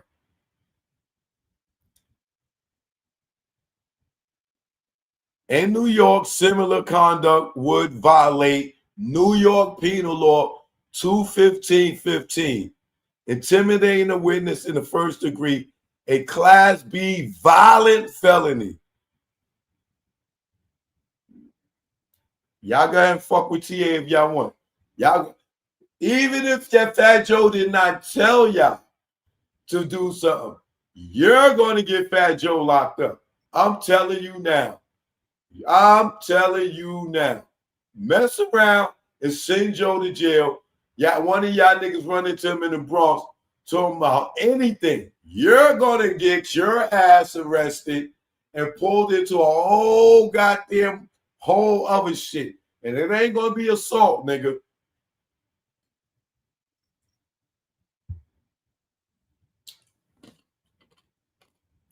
RICO predicate.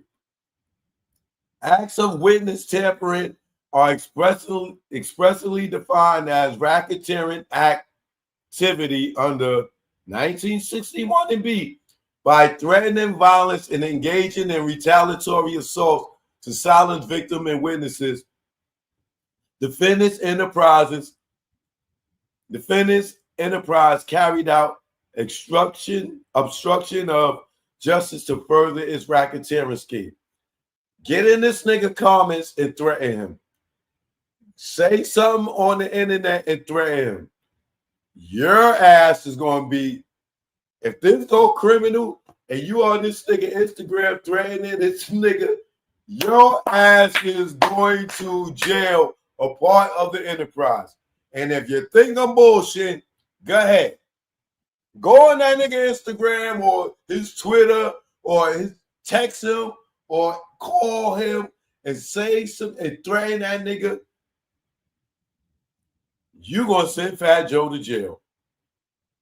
And if you think I'm lying and you're one of Fat Joe's friends, call him in action. Predicate act for redacted, attempted redacted, and conspiracy to commit violence. What is these redactions? Murder? Is this the one predicate for?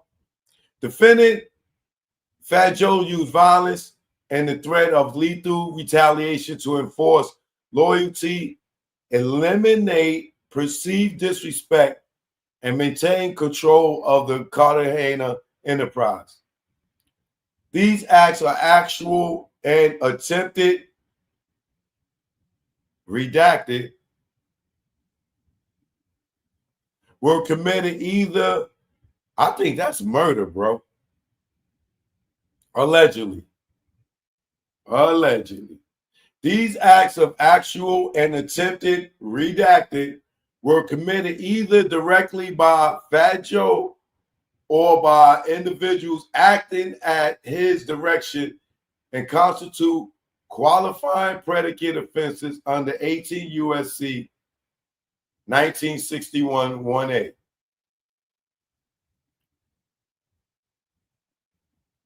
I think it's murder. Allegedly. Specifically, the Fat Joe ordered 2 minor teenagers, boys in Miami to assault a man who had walked through a private circle in which Fat Joe was standing. The teenagers acted under Fat Joe's orders, chased and beat the man. In self-defense, the man drew a firearm and fatally shot both teens. Oh yeah, that's murder. The tragic result was the foreseeable consequence of Fat Joe's reckless and retaliatory use of violence to assert dominance and punish perceived violations of his personal space and status.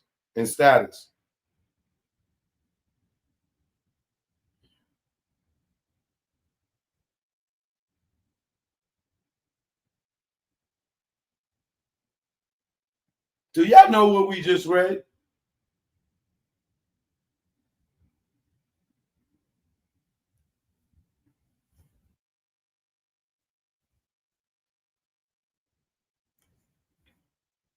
In other words, allegedly, these two teenage niggas walked through Fat Joe and them niggas' circle, and Fat Joe told somebody to do something, and they murdered these two boys, allegedly.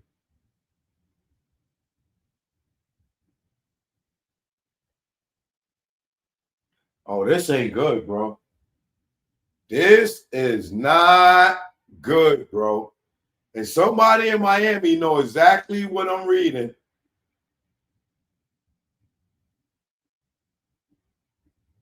Do it say the year?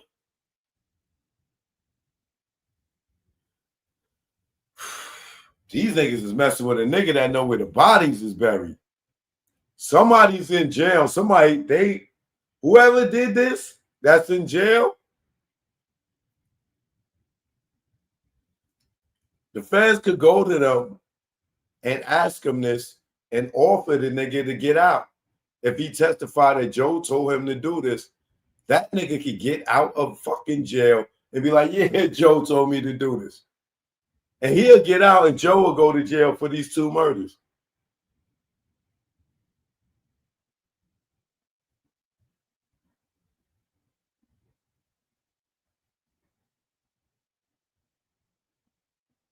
This is definitely, if the feds investigating this, like, oh my God, Joe.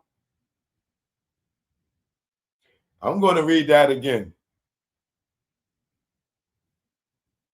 Defendant Fat Joe used violence and the threat of lethal retaliation to enforce loyalty, eliminate perceived disrespect, and maintain control of the Cartagena enterprises.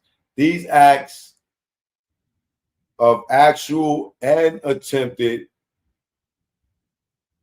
blank were committed either directly by Fat Joe or by individuals acting at his direction and constitute qualifying predicate offenses under 18 U.S.C. 1961A. Specifically, Fat Joe ordered two minor teenage boys in Miami, Florida, to assault a man who walked through a private circle, in which, oh, no, I'm saying it backwards. So he told these young niggas to go beat up this man, and the man wound up killing him. I got that wrong. He sent these niggas to some throwaway niggas, allegedly. I don't know if he did or not, but he got the youngins to go beat up this dude, allegedly, and got these dudes murdered. And I think the man got away with it because it said in self-defense, the man drew a firearm and fatally shot both teens. Fatally means killed them.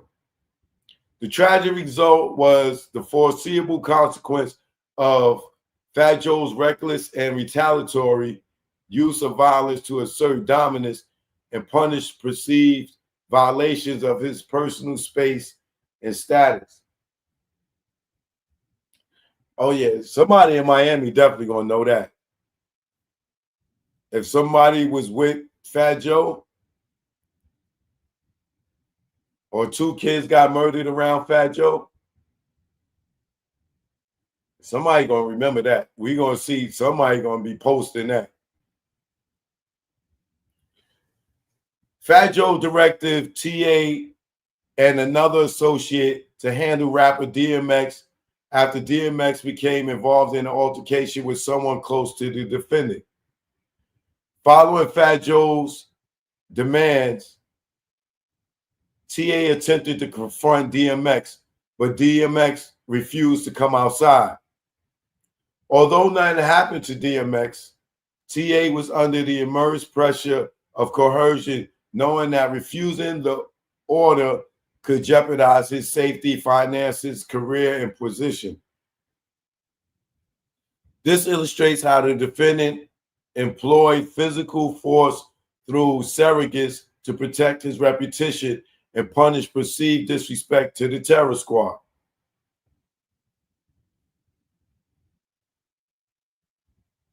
Number one violates Florida Stat 777.04 and 784.02. Instructed 3 members of terror squad to assault and catch up a man in the Bronx. As detailed above, catch up is a term coined within the enterprise to signify a targeting stabbing. In the interest of protecting the victim, the details of this incident have intentionally been limited.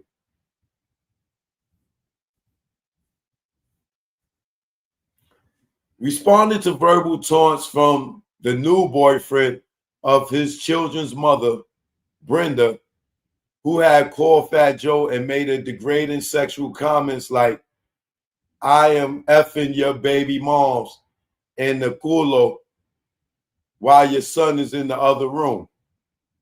Enraged, Fat Joe told TA that the man had gone too far. Out of respect to this victim, TA had decided to withhold the remaining details. TA confronts Fat Joe about this victim via Instagram Messenger as detailed above in paragraph 2042A.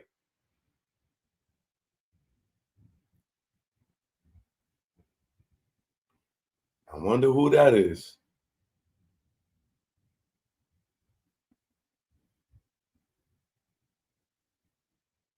Number one violates New York penal law.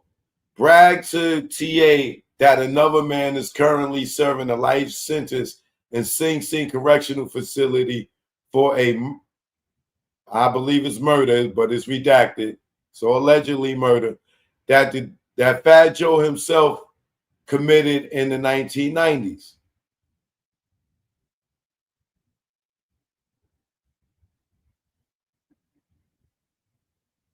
Wow. Oh my God. So they saying that Fat Joe allegedly bragged to TA that another man is currently serving a life sentence in Sing Sing Correctional Facility for a murder, allegedly, that Fat Joe himself committed in the 90s. The defendant, Fat Joe, often laughed about the local and federal enforcement failure to catch him, even designing an album cover to mimic a federal interrogation room.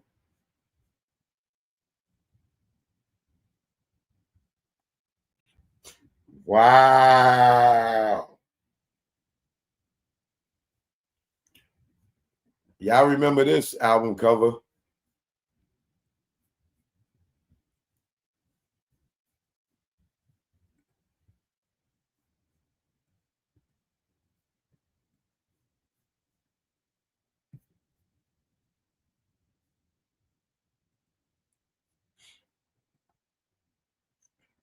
That was the Loyalty album cover.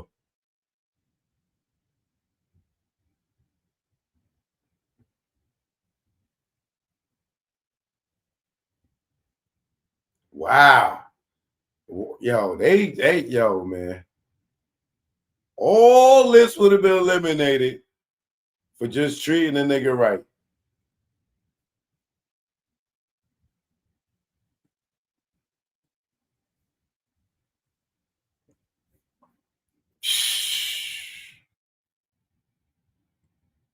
Yo. He's, boy. Oh, boy. This is, yo. This is crazy.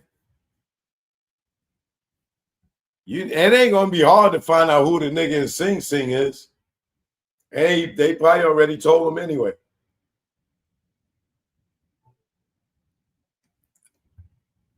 But you know how that go.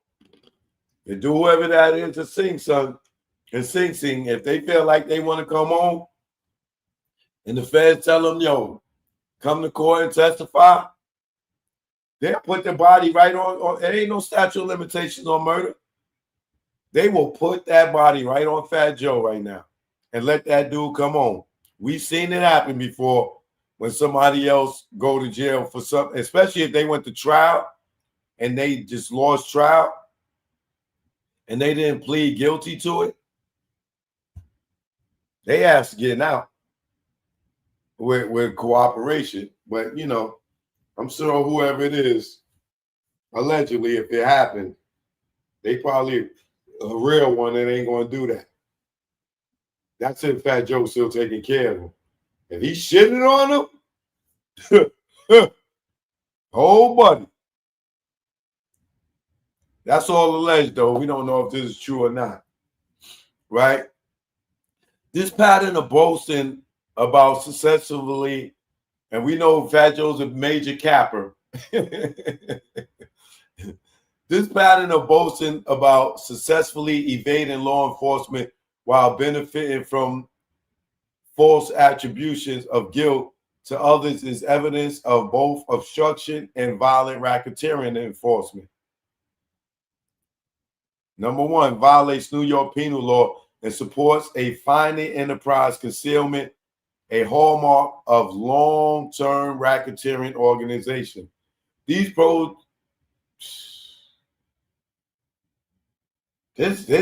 feel like a criminal indictment I'm reading. This don't even feel like nothing civil. These preceding acts constitute racketeering activity as they are chargeable under state law and punishable by more than 1 year in prison. They further qualify under 18 U.S.C. as violent crimes committed in the aid of racketeering, given their direct connection to the enforcement and maintenance of the Cartagena enterprise. Predicate Act number 5, Cafe Ketchup incident. Fat Joe directed a retaliatory stabbing at Cafe Ketchup. Further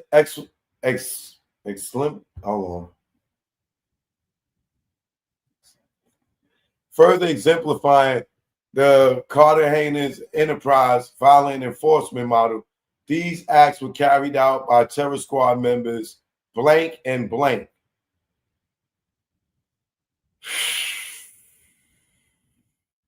They lucky this nigga ain't giving up everybody. Acting on Fat Joe's public directive and acting on defendants Fat Joe's public directive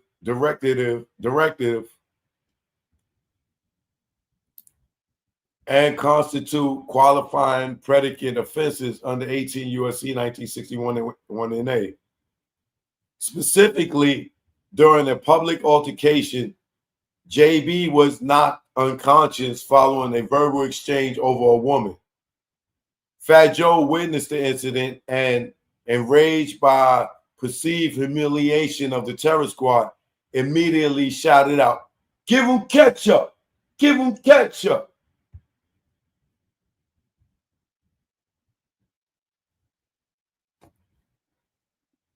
Cartagena Enterprise members understood this phrase, coined by Fat Joe, to mean stab him, and sprang into action. Blank was chased down, cornered, and violently attacked. Oh, they know the niggas' names? Oh, my God. Oh, my, yo. For all y'all out here talking about the statute of limitations is up. Shit. Not on no RICO.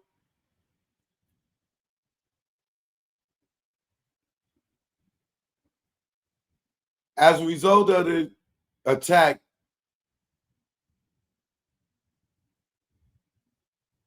blank was placed on blank for an extended period. The incident became known within the Cartagena enterprise as a successful enforcement action and a warning to others about the consequences of disrespecting Fat Joe or his crew. Following the ketchuping, Fat Joe instructed his inner circle, including JB, to lie to law enforcement and deny Fat Joe's presence at the scene. This deliberate post-crime cover-up further exemplifies the Cartagena Enterprises' use of obstruction to insinuate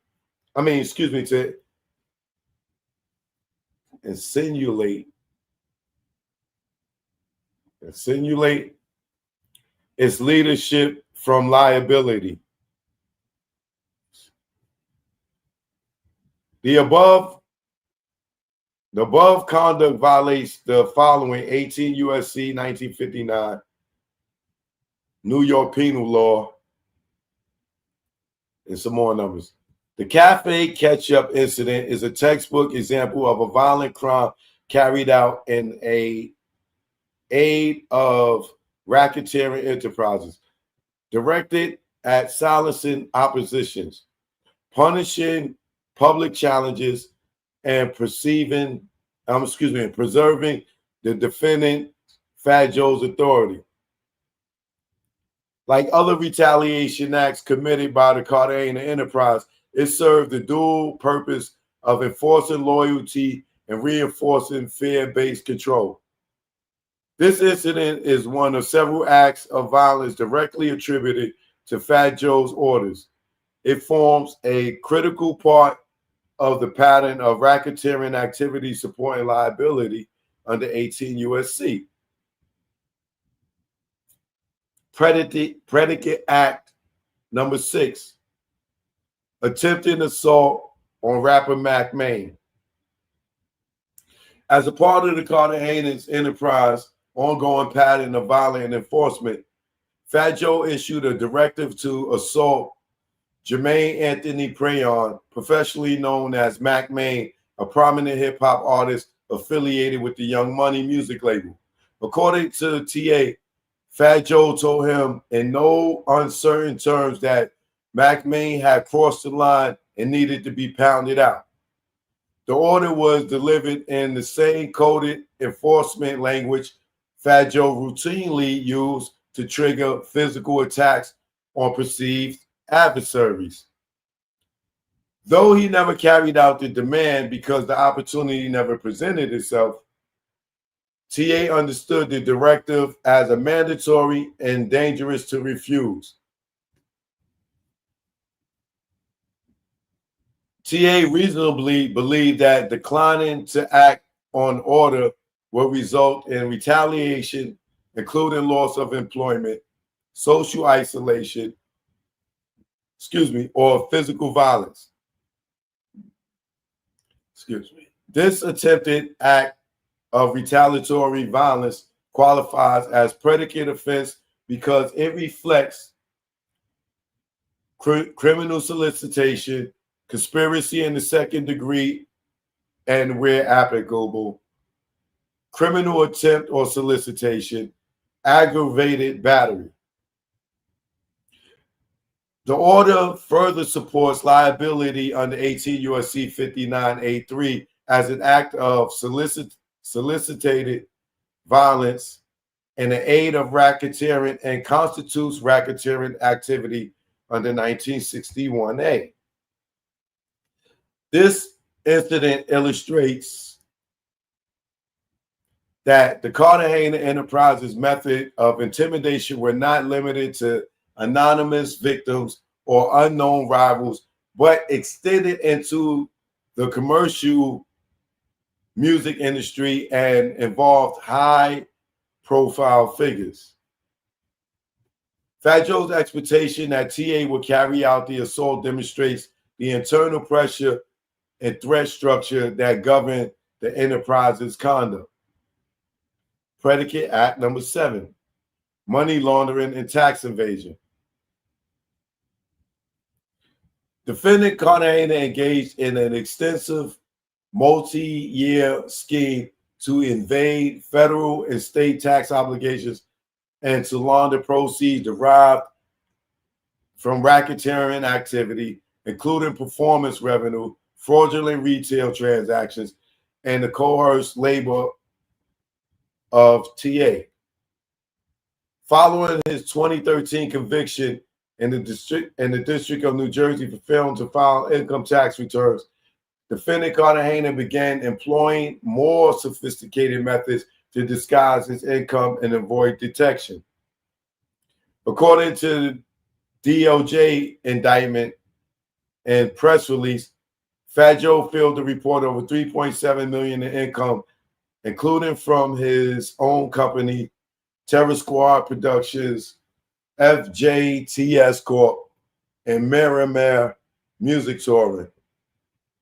After serving a 4-month federal sentence, Defendant Cartagena resumed receiving cash payments from international performances up to $500,000 per show in Asia and Africa, which were never reported on tax returns. Defendant Cartagena used shell companies' nominee accounts and false invoices to further obscure the source and amount of his income. Defendant Cartagena also channeled cash through intermediaries, personal accounts, and retail operations, including the Up NYC store, to hide revenue and facilitate bulk structuring. Further than the Up NYC retail storefront, he created fake contracts to claim fraudulent deductions, issue false 1099 to contractors, laundered funds, processed cash-only transactions and ghost inventory, and distributed cash to enterprise enforcers and insiders, including Pistol Pete, without recording disbursements or issuing tax forms. Based on information and belief, Fat Joe failed to report income from music publishing, touring, merchandising, and promotional brand deals, and intentionally used third-party nominees to insulate himself from IRS scrutiny.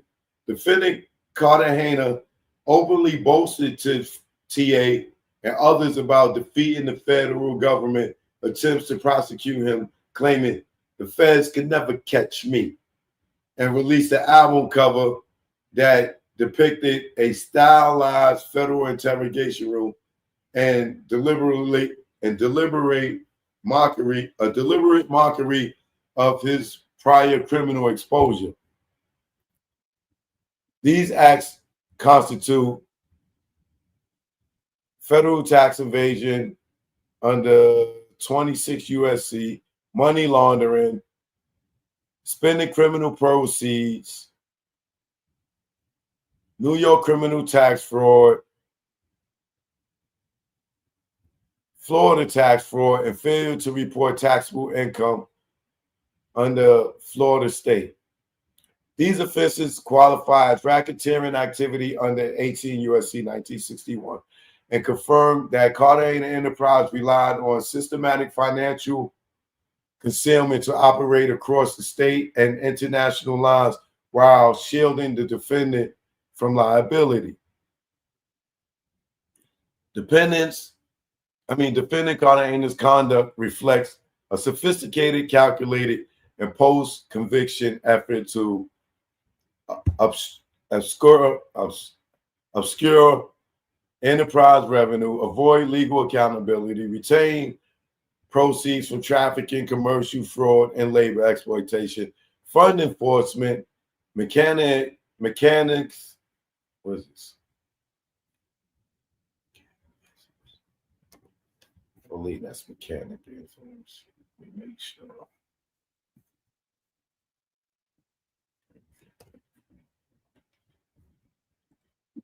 Mechanism, a system of parts working together in a machine.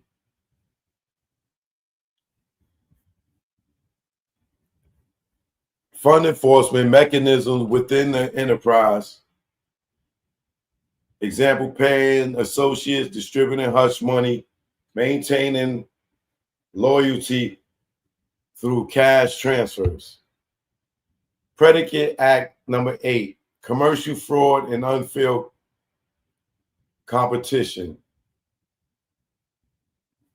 That's kind of similar to the last one. I'm going to skip over that.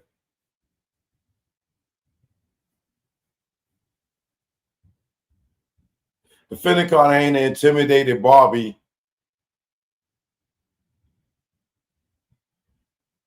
Oh, wait. I don't know if I want to skip that. I'll just get to the Up NYC commercial fraud scheme operated in a tandem with the enterprise's acts of physical intimidation and retaliation and retail enforcement. Defendant ordered staff to pound out Scotty, the co-founder of Up NYC. The Dominican teen was violently assaulted after stealing merchandise. A female Latina employee was repeatedly sexually assaulted while working for Fat Joe's Up NYC stores. On one occasion, TA personally witnessed a terror squad member and employee of NYC kick this employee under the table while referring to her as a bitch and a hoe. This ain't good, bro. Defendant Fat Joe intimidated Barbie, a female employee who attempted to report sexual harassment by Fat Joe's nephew by telling her, "You like working here? Then shut your mouth." These violent reinforcements of a fraudulent retail operation reflect the interdependence between the enterprise financial crime and its physical enforcement on mirroring the models of racketeering recognized in cases like United States versus Marcus, United States versus Ray, United States versus Calhoun, United States versus Afira. These acts, when considered along other enterprise predicate offenses, forced labor, tax fraud, violent enforcement, and sex trafficking, satisfy the continuity and relatedness requirements of a RICO pattern under 18 U.S.C. 5.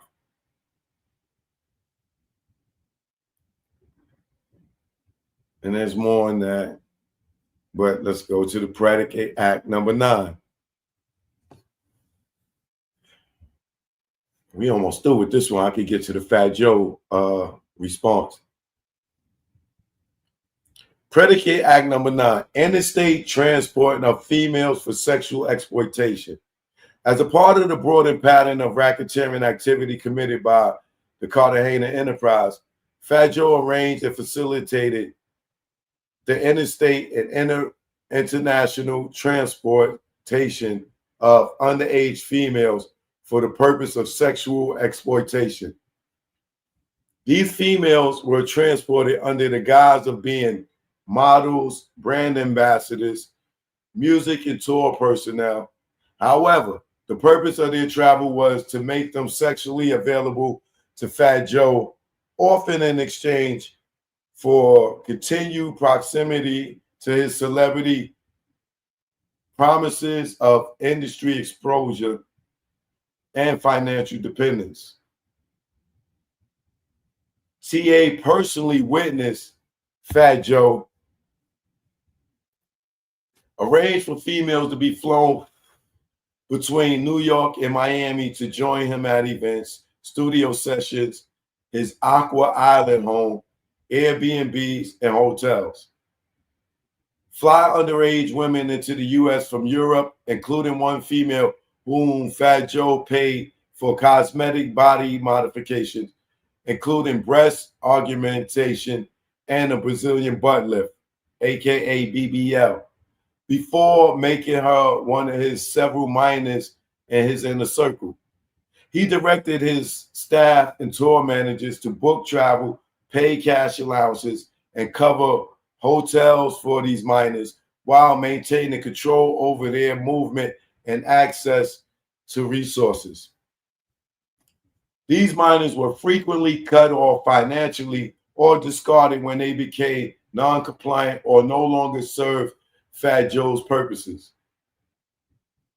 The power imbalance, false promises, and conditional access to basic needs created a coercive dynamic, especially for minors with limited alternative support. These acts violated multiple federal laws, including transportation of individuals in interstate or foreign commerce with the intent to engage in criminal sexual activity, coercion or enticement of individuals to travel in interstate commerce for unlawful sexual activity, transportation of individuals across state or international borders for illegal sexual conduct, including minors. Each act of transportation executed with the intent to exploit these underage women sexually, and a separate racketeering act under 18 U.S.C. 1961b. These acts were not incidental but integral. I think integral. Let me make sure.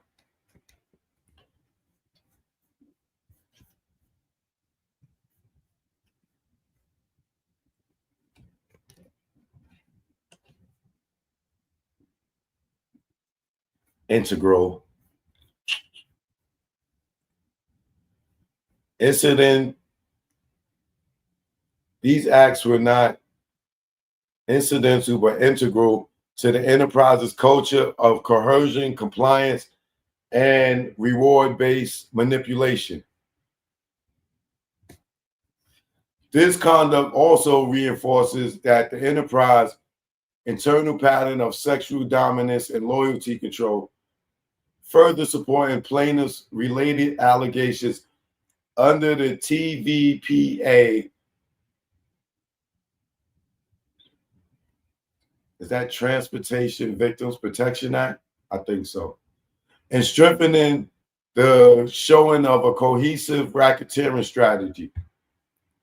Predicate Act number 10. Public use of ketchup to signal stabbing. Tory Lane statement. Supporting predicate under 18 U.S.C.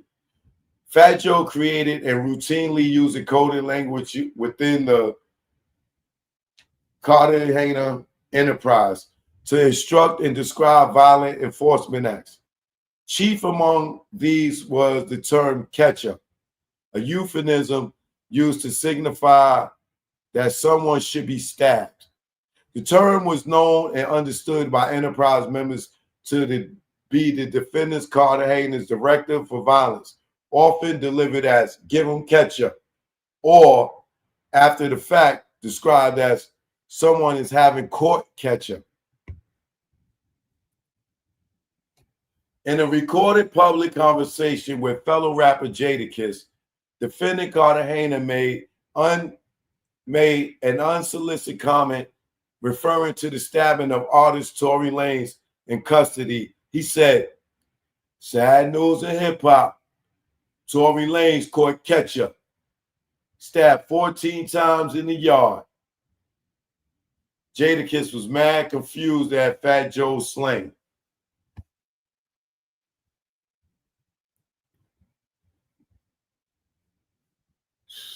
Oh my God, bro. This is very recent. This is very recent. Some of y'all probably seen this because I saw it.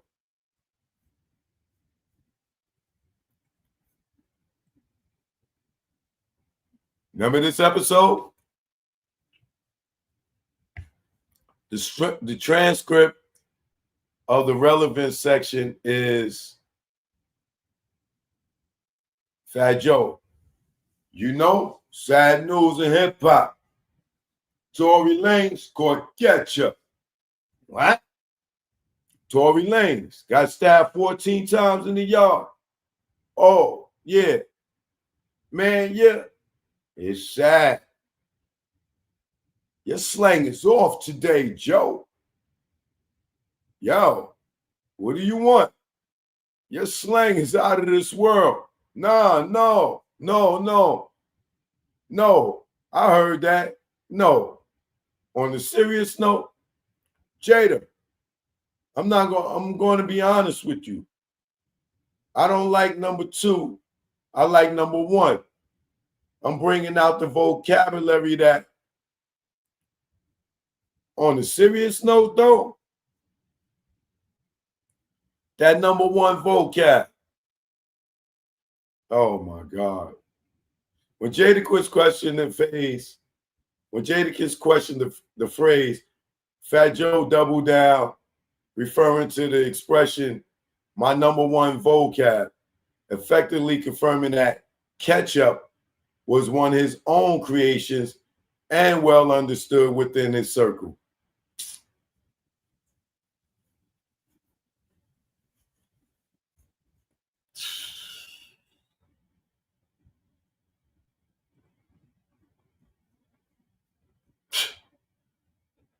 My bad, I ain't even let y'all see it. I thought I was letting y'all see it.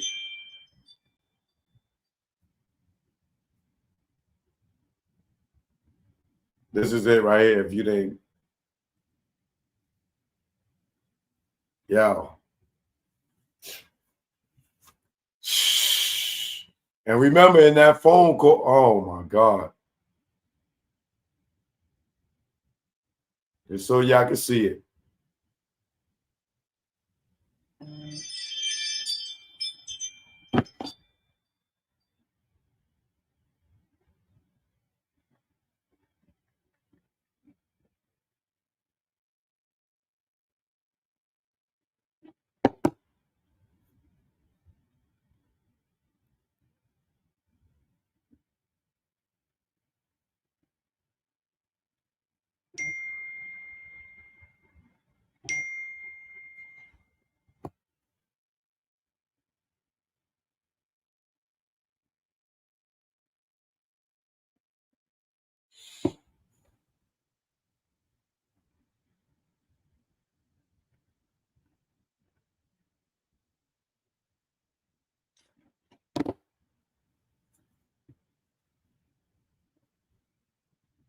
This ain't no good, bro. How you gonna deny that? Oh my God, bro.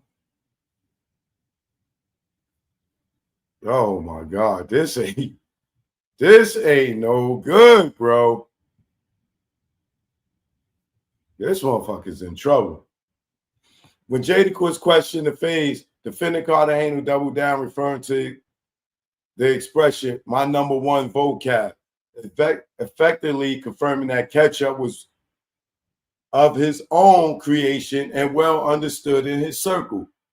This public usage corroborates TA's allegation that the term ketchup was used by Fat Joe to signal real-world violence, including the Cafe Ketchup, John Doe. The coded directives were issued in witness intimidation efforts via associates like Pistol Pete and Rich Player.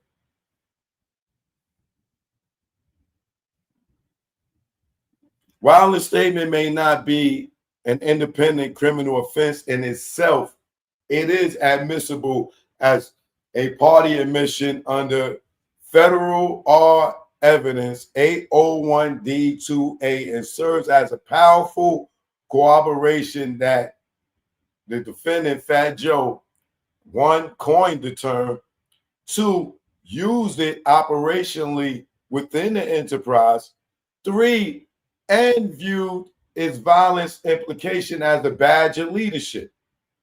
This public confirmation of enterprise slang directly supports predicate acts related to 1, attempted murder and assault in aid of racketeering, 2, witness retaliation and obstruction, 3, it also demonstrates the defendant's awareness authorship, and embrace of the language used to direct the enterprise violence.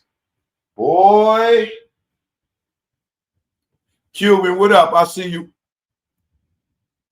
These acts form part of the enterprise pattern of sexual exploitation and serve as evidence of Fat Joe's enterprise ongoing use of travel-based coercion, concealment, and psychological domination to further Fat Joe's private gratification and control of loyalty within the enterprise. This predatory structure supports a finding that Fat Joe's enterprise was not merely artistic, it was an ongoing racketeering operation that included sex trafficking, wire fraud, labor theft, and violent enforcement. As in the United States versus Marcus 628 F3D 36 and Calhoun, the defendant's pattern of targeting vulnerable individuals through coercion, fear, and domination satisfies the predicate elements for a RICO liability. This nigga's in trouble, bro. I don't see this not going nowhere. Predicate Act number 11, structure and laundering through shell companies. We went through that. Y'all know all the shell companies and everything. Predicate Act 12, wage theft, obstruction, and off-the-book payments.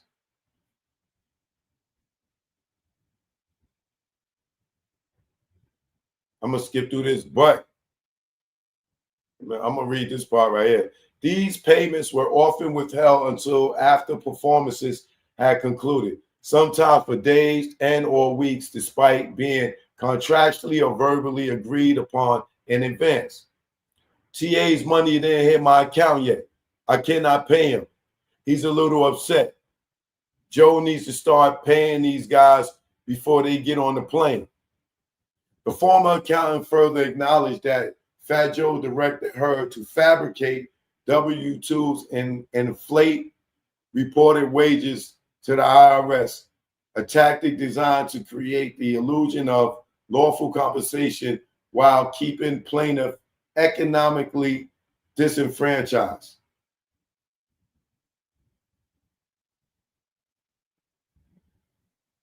The falsified wage reports served a dual function, shielding the enterprise from employment classification and tax violation and burdening TA with exaggerated taxable income that bore no resemblance to the cash amounts that he received. He wasn't paying that, but we had to make it look like it. We sent those pay stubs for tax filings, said accountant Doe. Oh, this accountant's about to get dragged into this too.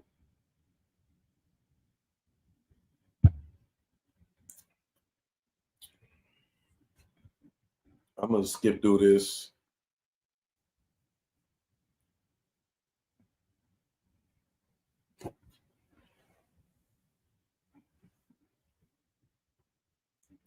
Predicate Act number 13. Conspiracy to murder, 50 Cent assassination and plot statutes violate 18 U.S.C. 1959 A5. Violent crimes in aid of racketeering, attempted murder.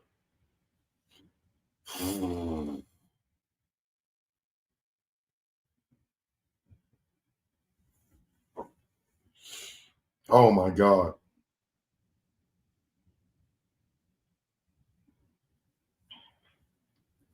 Key participants: Fat Joe, unnamed enforcers, associates, and assassins. Location: Miami, Florida. 50 Cent, New York City, the winter, approximately 2006 to 2007. Description of conduct. Fat Joe engaged in a calculated and premeditated conspiracy to murder rapper Curtis Jackson, known professionally as 50 Cent. Around the winter of 2006 or 7, Fat Joe was residing in Miami when he received a call reporting 50 Cent's presence at a New York venue. Fat Joe ordered the hit, but 50 Cent was surrounded by Navy SEAL type security, and the would-be assassins were afraid to make the attempt.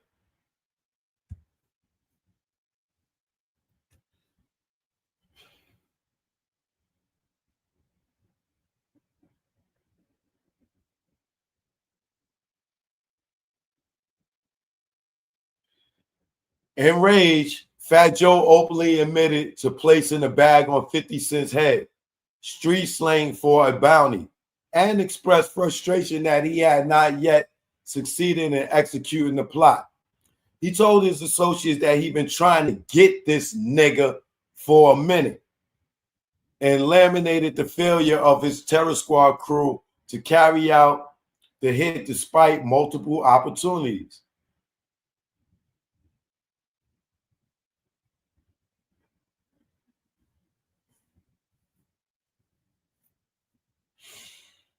Whew!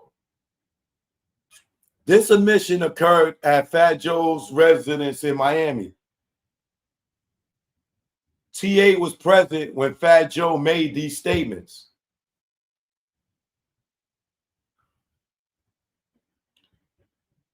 Fat Joe was visibly distraught and shaken when he discussing the plot's failure, suggesting not only intent of active planning, but also direct coordination with the individuals acting on his behalf. The plot involved tracking 50 Cent's movements via his performance schedule and attempting to ambush him at multiple public venues.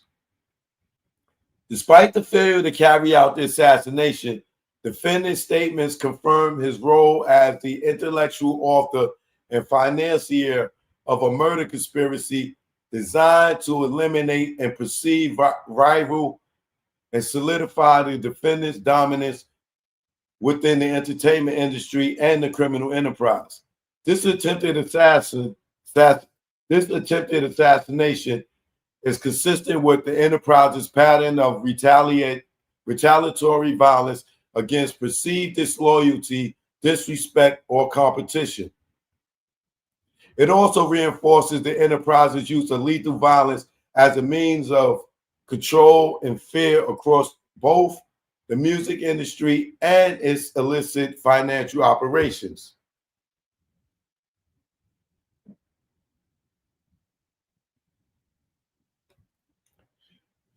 These acts constitute conspiracy to commit murder in the aid of racketeering under 18 U.S.C. 1959 A.B., RICO predicate activity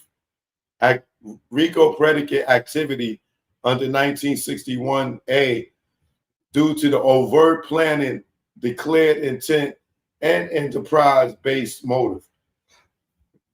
Boy. Oh my God, bro.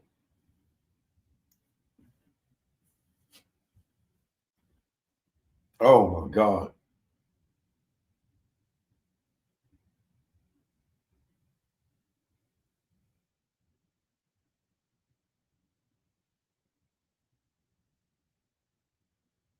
Weaponized threats with firearms via law enforcement officer, agent, and armed associates.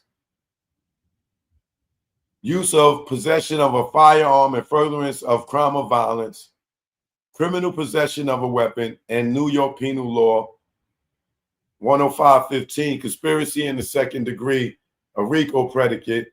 Key to participants: Fat Joe, Officer Doe, retired law enforcement, Pistol Pete, Raul, and Driver Doe, armed driver. Location: Don Coquito's restaurant in New Rochelle. Los Angeles, California club incident, Miami, Florida, various vehicle and travel locations. Description of conduct: Defendant Cartagena systematically utilized armed associates, including a retired law enforcement agent, to intimidate, threaten, and enforce the will of the enterprise through explicit and unlawful firearm displays. On multiple occasions, Defendant Cartagena ordered Officer Doe to brandish his weapon during disputes, often in public settings. At Don Coquito's restaurant in New Rochelle, Defendant Fat Joe was having dinner with an old rival, walked in and sat at a table across from him. Fat Joe was visibly shaken. In the presence of TA, Defendant Cartagena demanded that the Officer Doe pull out and shoot if that nigga tries anything. Officer Doe, acting in compliance, drew his firearm and had it under the table, pointing in the direction of the rival while awaiting a cue from Fat Joe to fire. On another occasion in Los Angeles in 2006-7, during a parking lot encounter after an event with Sugar Shane Mosley, Defendant Cartagena instructed Raul to draw his firearm while a group of local Los Angeles gang members was cornering them. Officer Doe and another associate present also moved to the flank group, visibly armed. Officer Doe and another associate present also moved to flank the group, visibly armed. Fat Joe commands were delivered as a non-negotiable order, consistent with the, what is that, hierarchical? I forgot that word.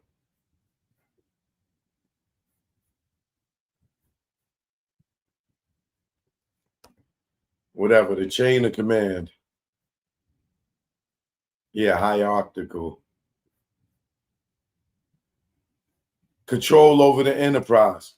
Further, Fat Joe boasted that he did not care whether Officer Doe was a Fed, declaring, "If I tell you to pull a gun out, you better pull the gun out and shoot."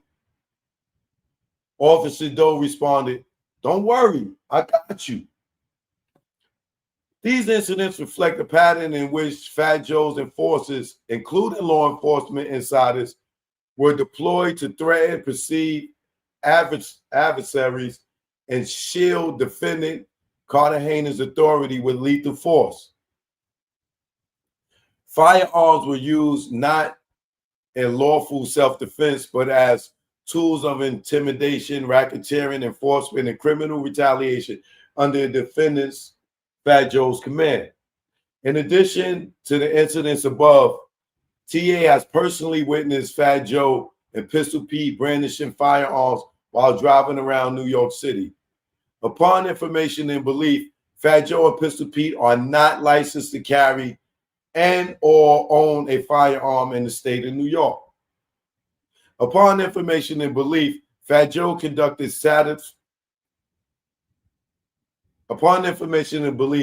Defendant Fat Joe conduct satisfies predicate racketeering elements under 18 U.S.C. 1959 A3 and A5, as threats were committed in furtherance and maintaining position within a racketeering enterprise. As firearms were used to advance violent enforcement, New York and Florida laws prohibit possession and display of weapons, commission of a felony, and conspiracy. These acts further demonstrate the enterprise's use of violence and fear to maintain loyalty and silence dissent, underscoring the pattern of racketeering required under 18 U.S.C. 1962. Predicate Act 15. Jesus. Sexual coercion and forced orgies at market America events, statute violated 18 U.S.C. 1591, which is sex trafficking.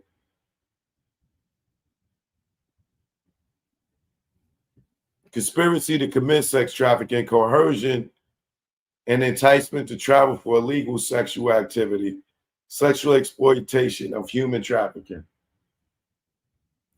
The defendant, Fat Joe, Market America's security staff,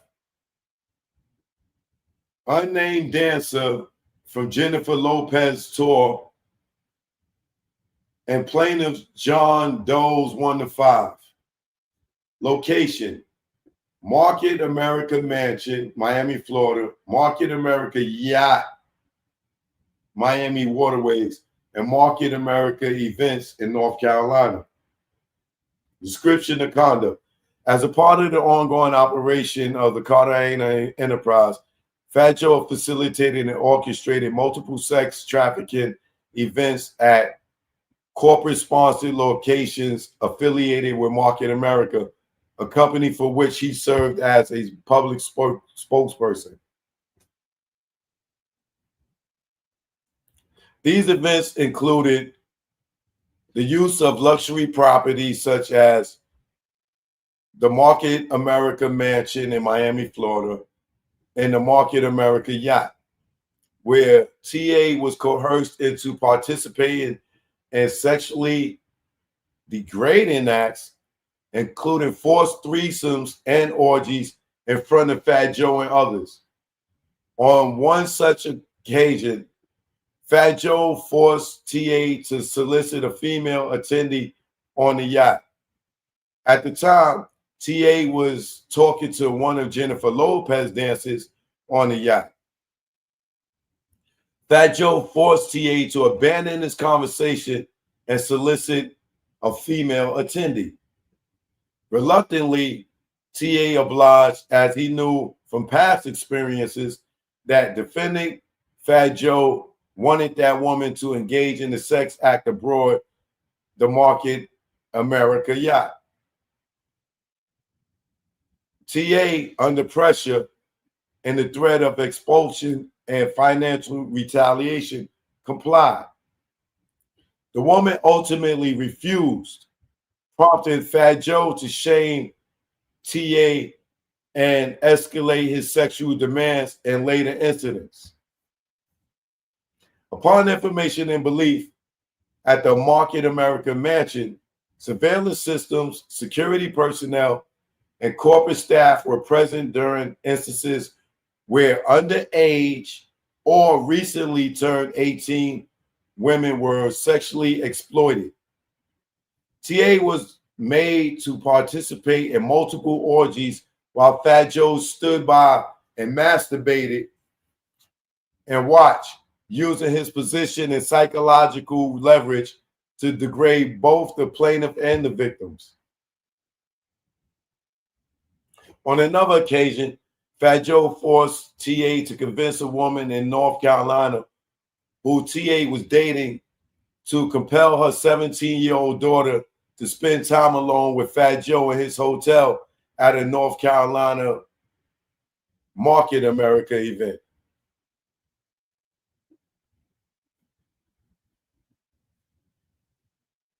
These niggas got the badge and everything. The mother initially rejected the request, stating that her daughter was a minor. Fat Joe insisted that he only wanted to talk and chill with her daughter in private. The mother obliged, and the mother child went with Fat Joe to his Market America sponsored hotel room. Market America and its founder, Lauren Rittinger, have engulfed itself with the Cartagena enterprise. As recently as 2023, Lauren Rittinger sponsored a 53rd birthday bash for Fat Joe on her $100 million mega yacht. Upon information and belief, Fat Joe's Pistol Pete and Rich Player were both present. These acts were not isolated, but a part of an orchestrated pattern of sexual coercion embedded in the defendant's enterprise culture.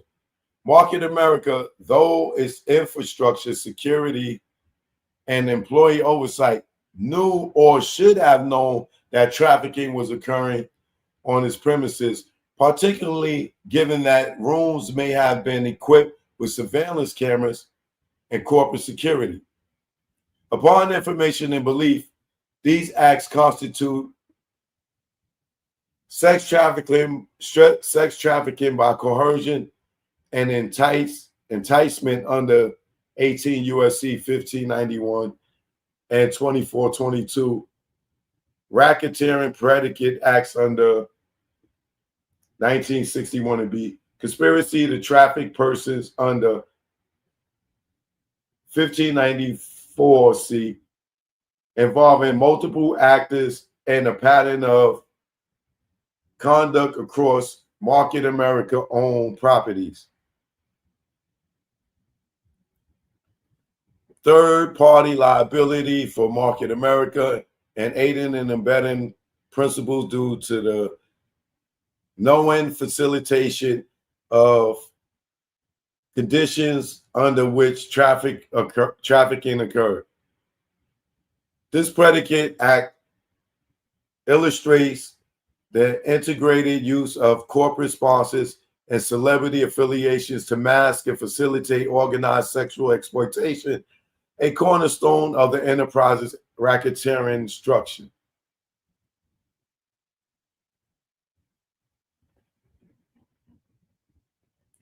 Predicate Act number 16, retaliation, termination, and sexual harassment, witness tampering, obstruction and coercion, retaliation against a witness or victim, sexual harassment, retaliation, official misconduct by one in control of an enterprise, retaliation discharge for reporting misconduct.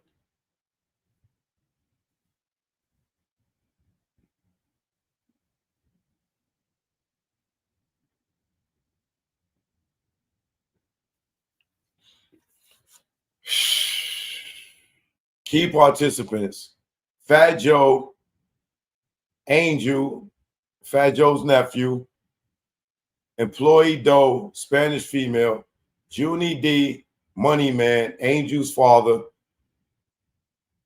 of Up NYC Management. The location, Up YMC retail store in the Bronx. Description of conduct. Defendant Fat Joe operated Up NYC not just as a retail outlet, but as a vehicle for criminal enforcement and sexual control. One of his employees, a Spanish woman, Employee Doe, reported being sexually harassed by Angel, the defendant's nephew, and the son of the enterprise member, Junie D, aka Money Man. Angel made repeatedly unwelcome advances towards Employee Doe. When she reported the harassment to Fat Joe, Joe did not discipline Angel. Instead, he became upset with her and retaliated against her by firing her. The retaliation was compounded by a cohesive financial power dynamic. Joe had previously lent her $10,000. A fact he allegedly used to exert control. The firing was not due to misconduct or performance, but rather a direct response to her complaint. By protecting his nephew and punishing the victim, Fat Joe furthered the culture of silence,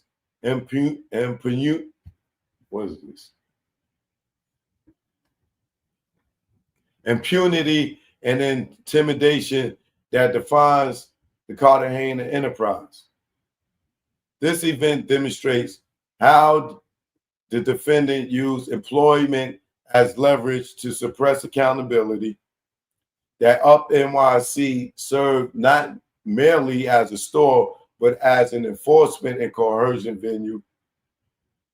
The deliberate concealment of internal misconduct to protect family members and preserve enterprise unity. The legal analysis: this conduct constitutes a predicate racketeering act under 18 U.S.C. 1961b, retaliation against a protected party under New York City exec law, an internal cover-up to shield enterprise members from liability and suppress dissent and material evidence of the enterprise's structure of protecting insiders, intimidating victims, and concealing crimes through misuse of employment and financial leverage. Predicate Act number 17. After this one, I'm going to get to Fat Joe's response. And I'll finish the rest of this tomorrow, which it's probably like maybe 20 more pages. Violent assault and intimidation of Dre, Cool and Dre, from Cool and Dre. Defendant Fat Joe routinely utilized violence and threats of violence as enforcement mechanisms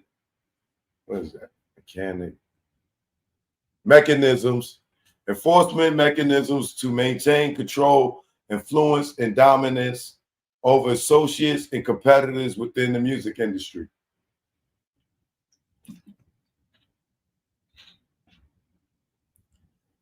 Defendant Fat Joe specifically targeted Dre, a prominent music producer from the duo Cool and Dre, after Dre produced the beat for rapper 50 Cent's his song Hate It or Love It.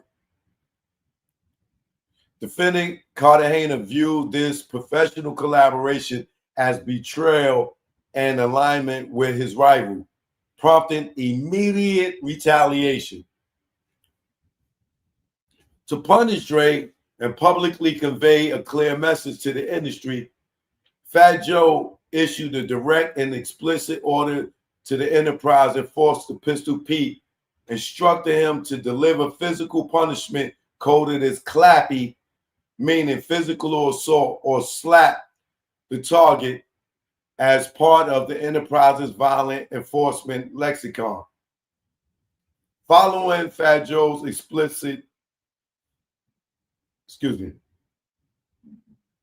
directive, Pistol Pete forcibly entered Dre's Miami recording studio during an active recording session, publicly disrupting operations and asserting enterprise authority through overt physical aggression. Upon information and belief, Dre is significantly larger physically, standing approximately 6'7", while Torres is approximately 5'8". Nonetheless, Torres used physical force and intimidation, grabbing Dre by the neck, forcibly pulling him down to eye level, and explicitly threatening Dre with seriously body harm if he ever collaborated again with artists considered adversaries of the Don of Fat Joe. To underscore the seriousness of the enterprise threat and maintain Fat Joe's violent enforcement reputation, Pistol Pete physically slapped Dre 3 separate times in the face. This physical assault, combined with explicit threats of future harm, directly served to reinforce enterprise dominance, deter future collaborations perceived as hostile to Fat Joe, and systematically maintain industry-wide compliance through fear.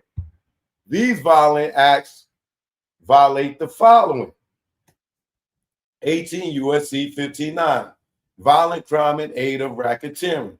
Defendant Fat Joe explicitly directed a violent assault to maintain and enhance his position within the enterprise, punish perceived disloyalty, and intimidated others into compliance and submission. New York Penal Law 120, assault on the third degree. The intentional, non-consensual physical assault inflicted upon Dre resulted in physical pain and intimidation, satisfies the statutory elements of assault under New York law. New York Penal Law, Pistol Pete actions involved explicit threats and aggressive physical gestures, placing Dre in a reasonable fear of imminent harm. New York Penal Law 13560, coercion in the third degree. Defendant Fat Joe's instructions and Pistol Pete's violent execution of the Clappy assault unlawfully compelled Dre to abstain from future collaborations with artists Fat Joe deemed as adversarial,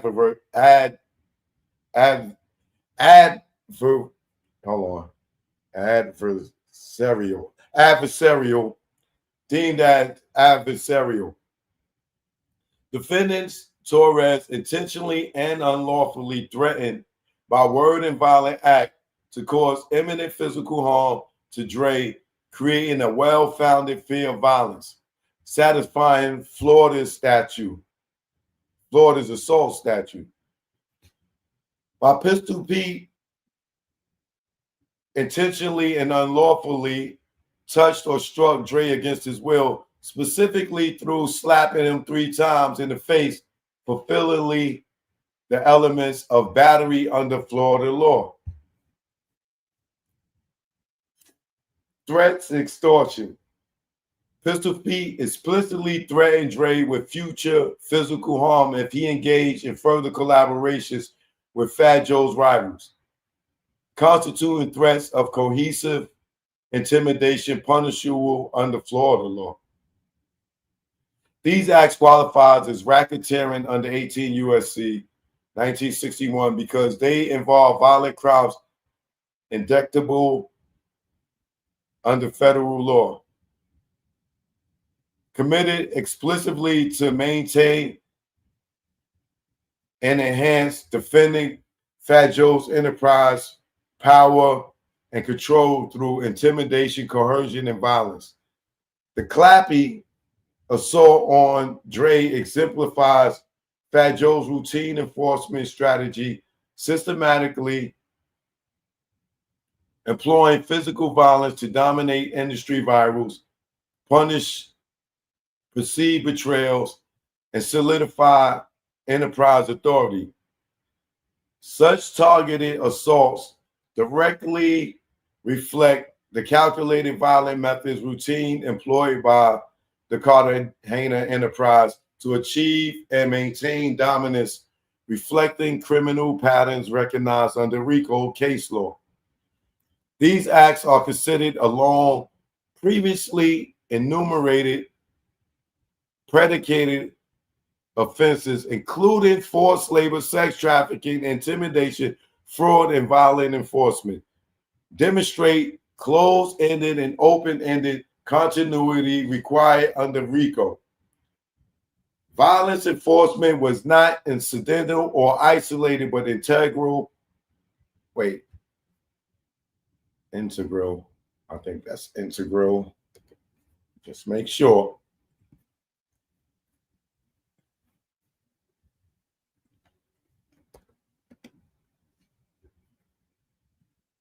Yes, I was correct. Integral is necessary to make a whole complete, essential, or fundamental.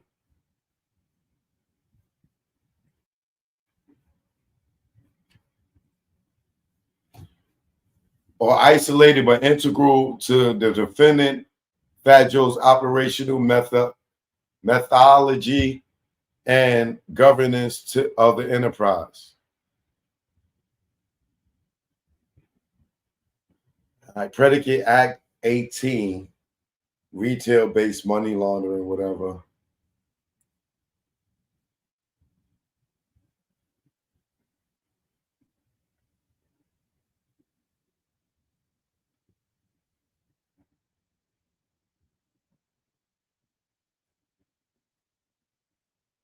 Let's see if there's anything.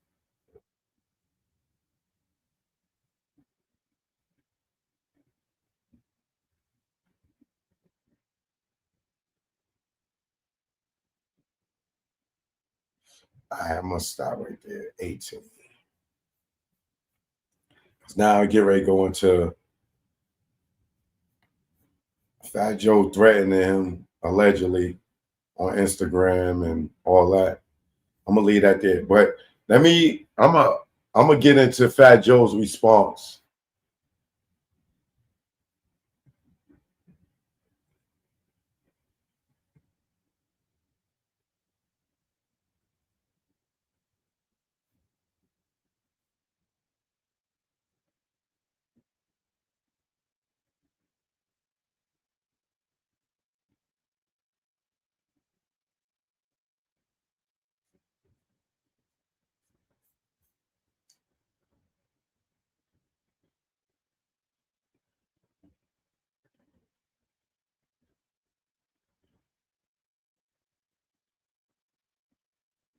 Anyway.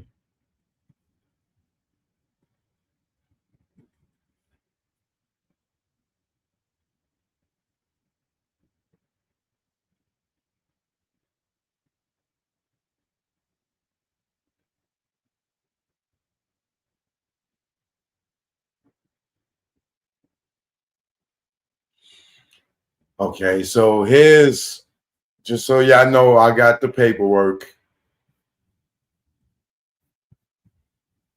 Like I said, we got to be fair over here with our journalism.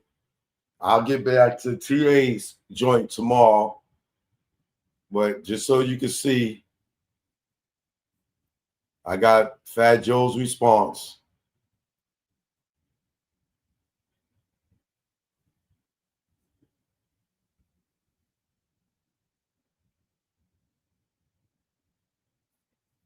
Here go Fat Joe response.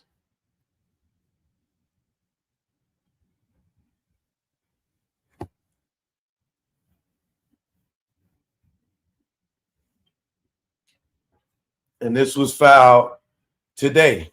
Fat Joe filed this today.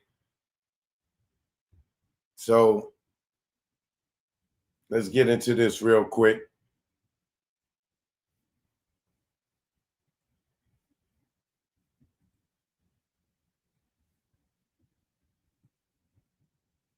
I would keep it up there, but you know these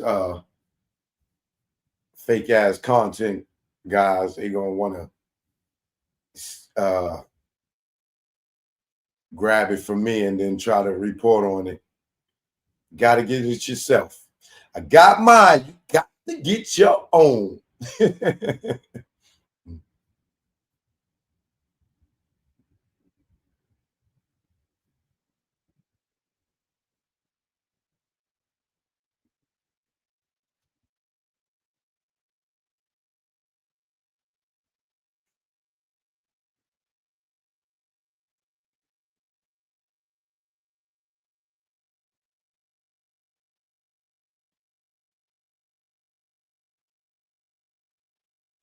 All right.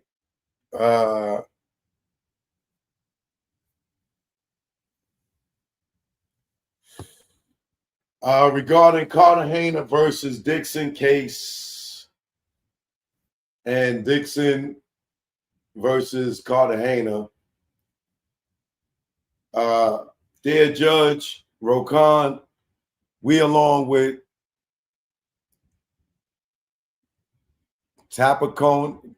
Tapopina Siegel and De Oreo represent defendant Fat Joe or Joseph Cartagena and submit this letter about two closely related actions currently pending before you, Your Honor. Number one, the Cartagena versus Dixon case. First filed action. That would be Fat Joe suing TA. And then two, Dixon versus Cartagena case, which I'm reading right now, and reply to Fat Joe suing him, him suing them back. As discussed below, both actions arise from the same transactions and occurrences. Thus, under Federal RC Federal R Civil P 13, Dixon was required to assert the claims in the second filed action as compulsory counterclaims and third-party claims in the first filed action. Accordingly, Fat Joe respectfully, it says his last name, Cartagena, but just so you know what I'm talking about, respectfully request that the court either stay or dismiss the second file action without prejudice to Dixon refiling his claims, spurious as they may be, as counterclaims and third-party claims in the first file action, and the alternative, Fat Joe requests that pursuant to Local Civil Rule 1.6 and Rule 13b3 of the rules for the division of business among district judges, the court deemed both lawsuits related, in which case Cartagena will promptly move to consolidate them. So he's trying to get both of these cases put into one.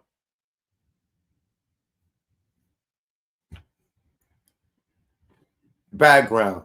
The first file action filed by Cartagena on April 29, 2025 asserts claims that against Terrence Dixon, Cartagena's former hype man and Dixon's attorney, Tyrone Blackburn, and T.A. Blackburn Law, PLLC. Cartagena alleges that Dixon and Blackburn engaged in a coordinated campaign of defamation, harassment, and extortion, including disseminating knowingly false and inflammatory accusations of criminal conduct such as sexual misconduct, pedophilia, statutory rape, and theft. Cartagena further alleges that Blackburn escalated this campaign by sending extortionate, which I guess is extortion, extortionated demand letters, and threatening to file lawsuits containing fabricated allegations to coerce a multi-million-dollar settlement from Cartagena. Hey, brother, this nigga got too many receipts for you to be saying, allegedly, receipts.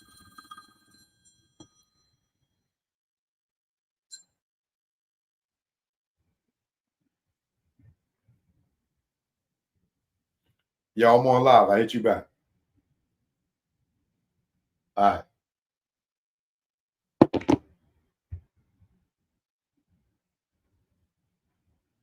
Nearly 2 months ago, Cartagena brought the first filed action. Dixon and Blackburn followed through on their scheme by following the second filed action against Cartagena and others. Rather than assert their claims in the already pending first filed action today, their twice extended response day after having failed to timely respond, they initiated a separate lawsuit in this court on June 19th, which was assigned to Your Honor on June 20th, repeating the same false and sensational allegations that are the subject of the first filed action. This tactic is consistent with the pattern identified by at least 2 Southern District of New York judges who have found that Blackburn's pleadings are replete with inaccurate statements of law, conclusory accusations, and inappropriate ad hominem. Is that hominem? I think that's hominem. I don't know what hominem means. Let's see what this means.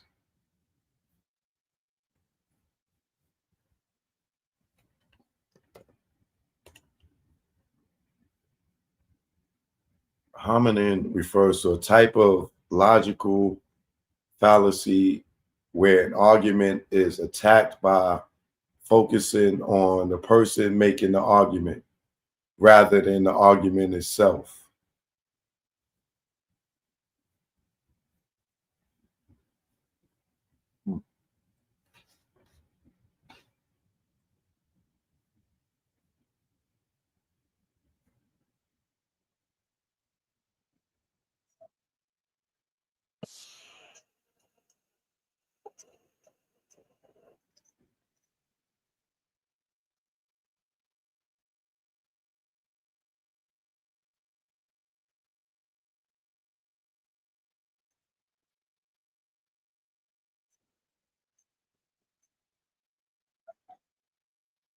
Yeah, hominem. Hominem.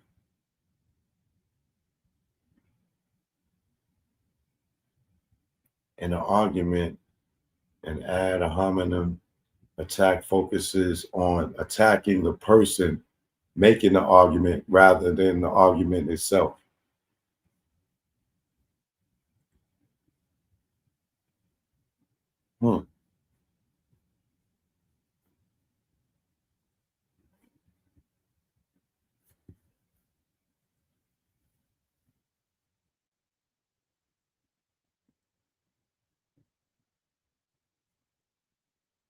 Read that again.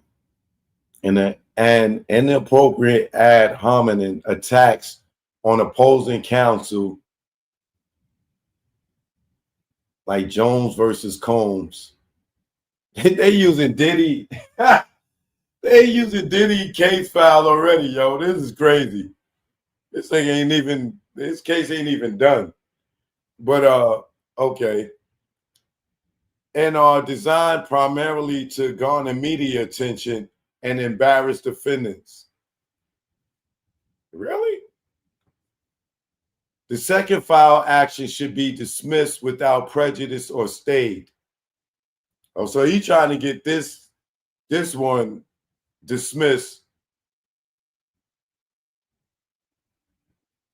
I would be trying to too with all this stuff, but man. Okay.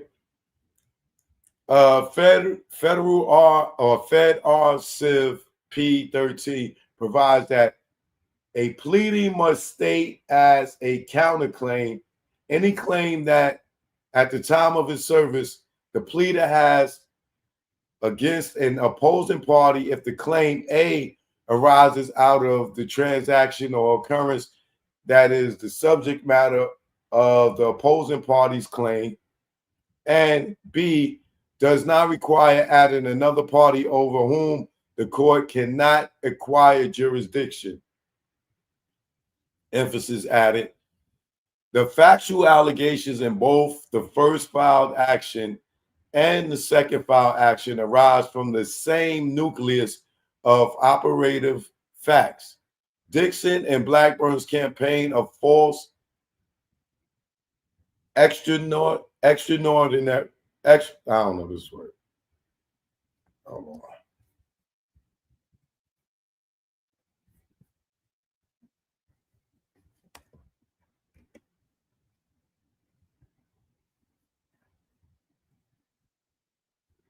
Oh, extortionate.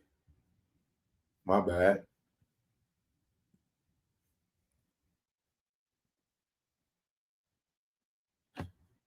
Dixon and Blackburn's campaign of false extortionate accusations, and threats to file a fabricated lawsuit against Fat Joe and Fat Joe's response to those actions. The second filed action is, in essence, a core component of the first filed action, with Dixon and Blackburn reasserting the same allegations that prompt Cartagena's first filed action. But they didn't file it first. They didn't file it first. He did. Accordingly, because Dixon should have asserted these claims as a compulsory counterclaims and third-party claims in the first file action, the court should either stay or dismiss the second file action without prejudice.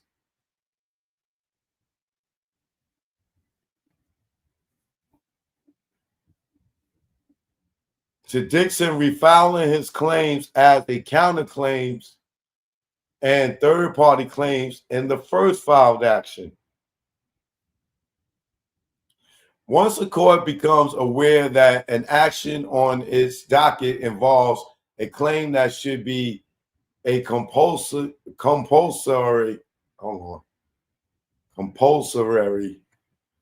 counterclaim, let me make sure I'm saying that right. Compulsory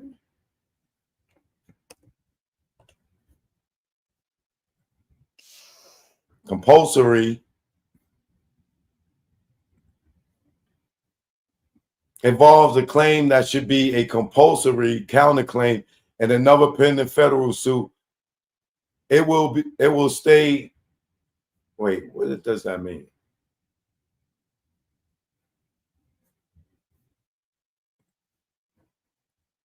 Required by or as if by law.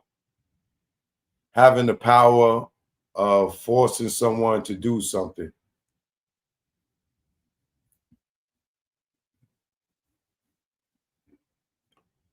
Once a court becomes aware that an action on its docket involves a claim that should be a compulsory counterclaim and another pending federal suit, it will stay its own proceeding.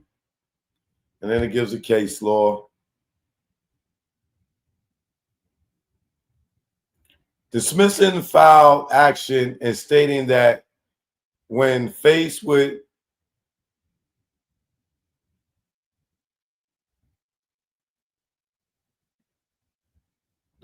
what is this word? I don't know what these words mean. I gotta look so I know what I'm talking about.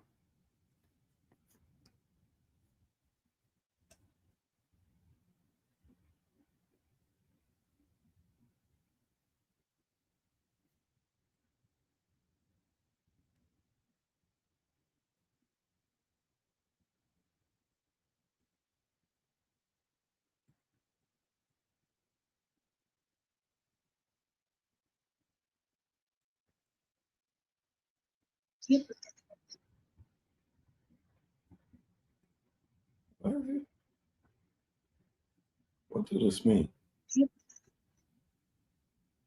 Duplicate what?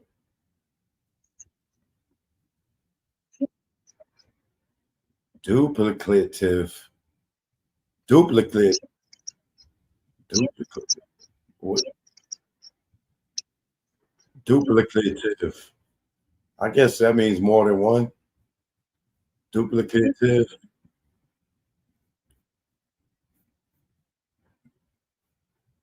Faced with a duplicative litigation in an earlier filed action as here, or dismiss a proceeding rests within a district's judge discretion. C, in the alternative, both lawsuits should be deemed related, in which case Cartagena will promptly move to consolidate them. At minimum, the cases should be deemed related. Rule 13A2. The rules for the division of business provides that civil cases are related where the interest of justice and efficiency will be served. As set forth, four factors for determining relatedness. A, whether the actions concern the same or substantially similar parties, property, transactions, or events. B, whether there is substantial factual overlap. C, whether the parties could be subjected to conflicting orders.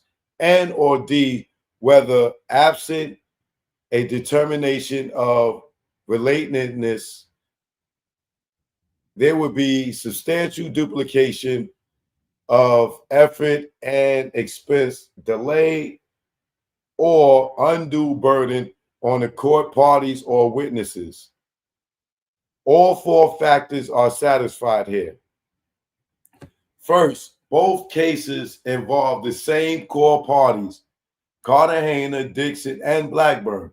The only meaningful difference is the alignment of the parties as the plaintiff and the defendant, but the underlying dispute and the core individuals involved are substantially similar. Cartagena submits that the additional parties sued by Dixon have no place in this action, but in any event, their in conclusion centers on the same fact at issues in the core of the dispute. So he's trying to get Rich the Player, Pistol Pete. He's trying to get them niggas away from him in this lawsuit, which is kind of late because this shit is public.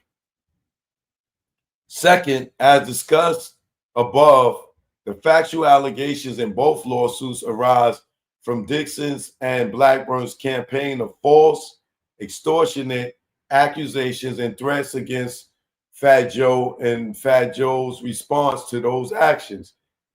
This is thus a substantial, if not complete, factual overlap between the cases. Third, the second filed lawsuit is baseless and is baseless.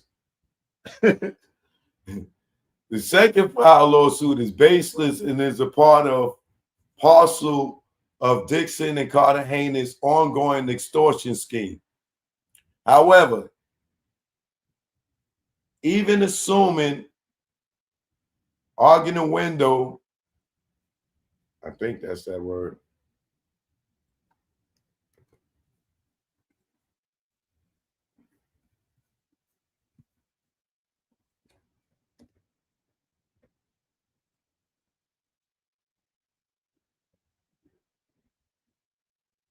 Yeah, arguendo, meaning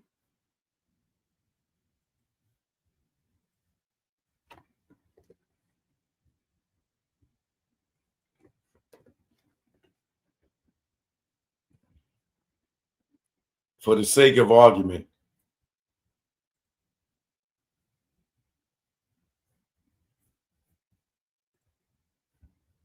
However, even assuming arguendo, for the sake of argument, that the second filed lawsuit were to proceed beyond the pleading stage, which it should not, in parentheses, both the first filed action and the second filed action would involve the same witnesses, the same evidence, and the resolution of many of the same legal and factual issues. Likewise, there is a risk of inconsistent or conflicting rulings if the cases proceed to trial at different times and before different juries. Allowing these actions to proceed separately would result in unnecessary expense and burden for the parties, witnesses, and the court. That's your problem, buddy. That would be both of their problems financially. Accordingly, both lawsuits should at minimum be deemed related, in which case Cartagena will promptly move to consolidate them. Accordingly, both lawsuits should at minimum be deemed related, in which case Fat Joe will promptly move to consolidate them. For the reasons discussed above, the court should either stay or dismiss the second file action without prejudice to Dixon refiling counterclaims and third-party claims in the first filed action. And the alternative, the court should deem both lawsuits related, in which case Fat Joe will promptly move to consolidate them. Respectfully submitted, S. Jordan, as Fat Joe's lawyer.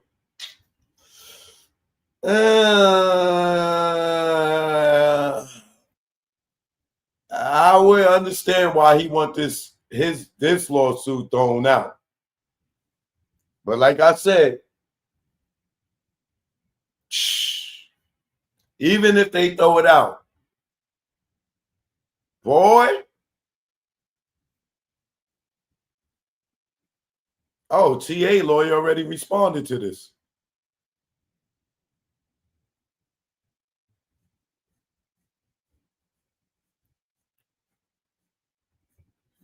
Okay, I might as well read what TA lawyer responded to Fat Joe's letter. It said, regarding Dixon versus Cartagena, opposition to the defendant's June 23rd, 25 letter request to stay or dismiss. That nigga TA lawyer is on his top. Like, I can't believe they responded that fast.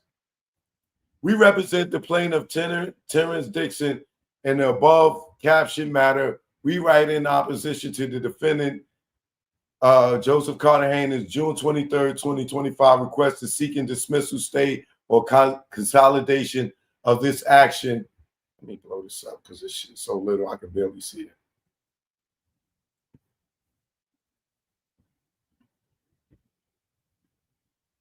I would put it on the screen, but you know, these dudes be stealing. Where was I? Request seeking dismissal, stay, or consolidation of this action with the earlier file matter, Cartagena versus Dixon, number 25. All the rest of the numbers. Defendant's request mischaracterizes the nature of the plaintiff's claims, misapplies Rule 13A of the Federal Rules of Civil Procedure, and seeks to obscure the gravity and independence of plaintiff's trafficking and RICO allegations by miscasting them as a retaliatory response to a defamation suit. 1. Defendant improperly attempts to collapse human trafficking claims in his defamation narrative. Contrary to the defendant's assertion, Dixon versus Cartagena is not a rehash of Cartagena versus Dixon or a defamation response.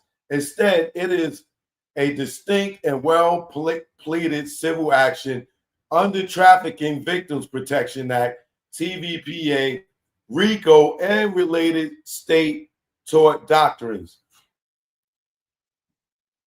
The complaint alleges that from 2008 through 2024, defendant used his public persona and private enterprise to engage in long-standing pattern of sexual coercion, forced labor, economic intimidation, and retaliatory threats, all supported by extensive factual detail and corroborated by the witness.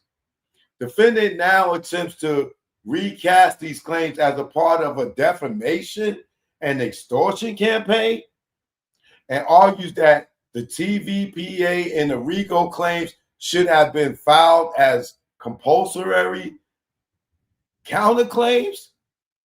This is a distortion of both the factual record and applicable applicable. I know it's applicable, but it's a tongue twister for me. But I'm sure that's what it is. Yeah. Applicable law. The alleged trafficking enterprise predated the parties' current public disputes by more than a decade. The complaint does not hinge on the defendant's defamation suit. It stands on its own as a civil enforcement of statutory rights. Courts reject efforts to reduce trafficking and forced labor allegations to reputational disputes. These claims concern the abuse of power, control, and manipulation over a vulnerable individual. Allegations that implicate serious federal interests. No court has ever held that a TVPA or civil RICO claims must be brought as a counterclaim to a defamation lawsuit simply because the defendant is a public figure.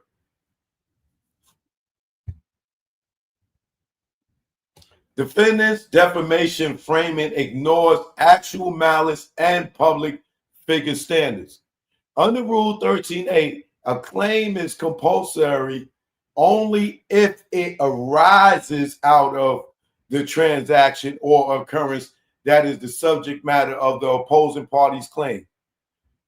Courts interpret this standard, narrowing, focusing on whether the claims share a logical relationship. Case law Jones versus Ford Motor Credit Company. That test is not satisfied here. The defendant's defamation suit arises from a February 2025 demand letter and subsequent public commentary. In contrast, Dixon versus Cartagena involves years of prior conduct, spanning multiple states, involving enterprise participants and implicating both federal labor and organized crime statutes.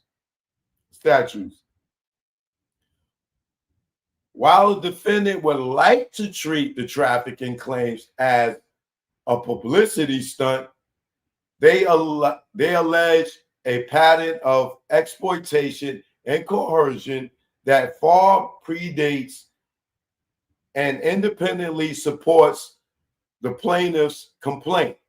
Rule 13.8 does not authorize the dismissal of independent statutory claims merely because they touch the same figure, nor does it require a trafficking victim to forfeit relief unless he responds directly to a reprenuptial claim in the first file action.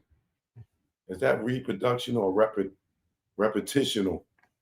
A repetitional claim in the first filed action. The defendant is a public figure subject to actual malice standards. To extend the defendant's letter implies reputational harm from the plaintiff's allegation. Defendant is a public figure subject to the heightened actual malice standard for any defamation-based relief.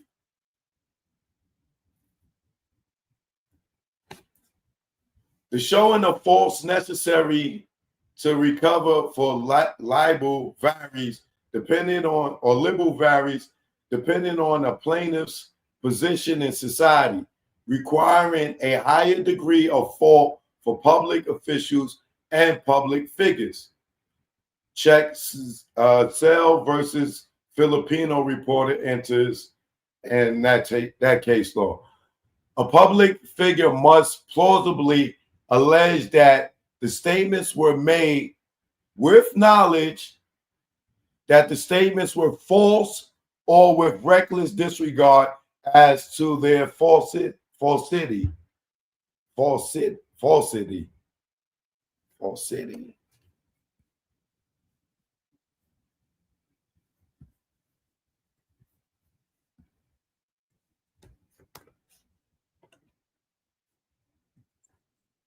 Yeah, falsity, which is the fact of it being untrue, incorrect, or insincere.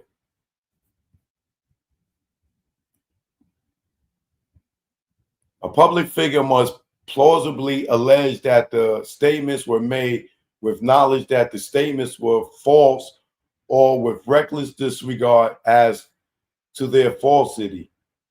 And you can look up Barrow versus Condé Nast. Courts have repeatedly dismissed defamation claims that fail to plead actual malice with specific.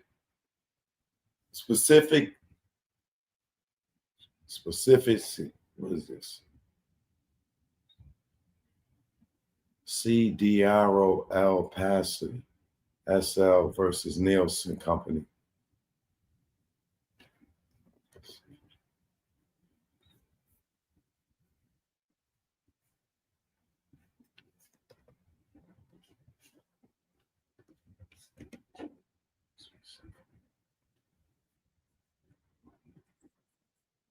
Specificity, which is the quality of belonging or relating uniquely to a particular subject.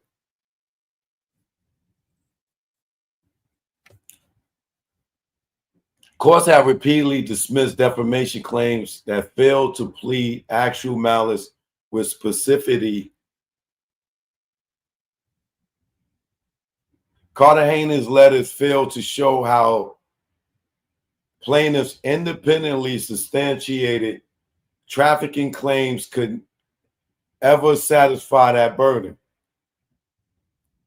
The attempt to categorize serious civil rights allegations as a false narrative or extortion attempt is precisely the sort of conclusory, I don't know what this word is either. What does this mean?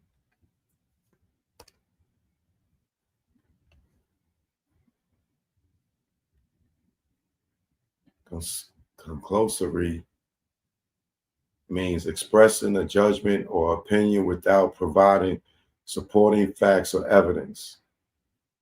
In legal contents, it refers to statements that assert a conclusion by lack of the necessary factual basis.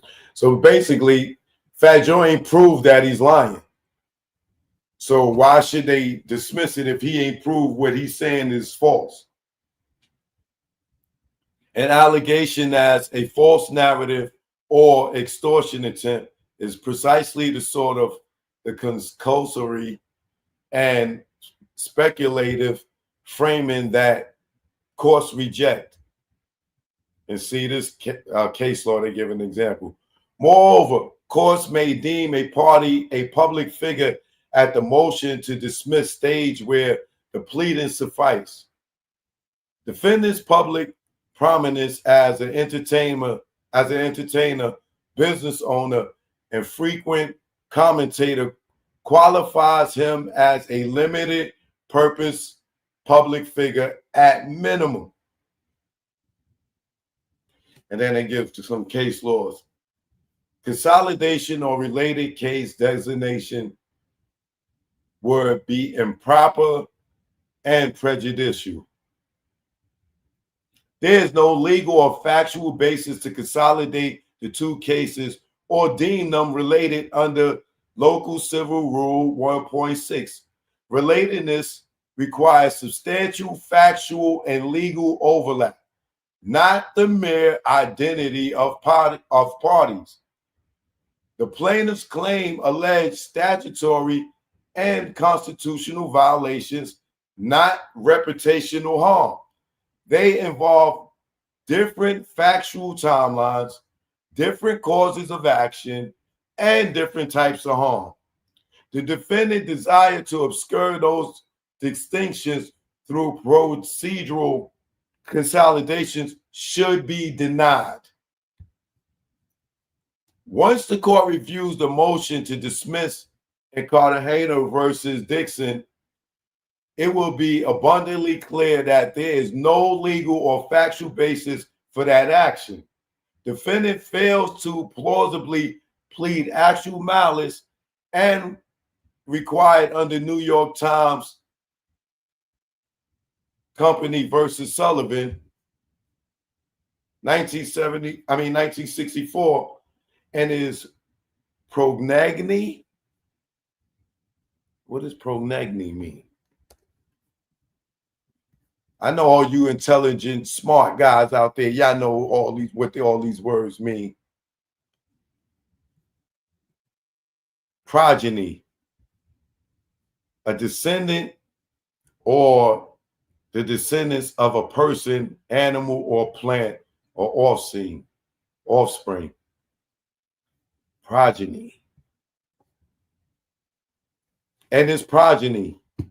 Wait, what was this sentence before that?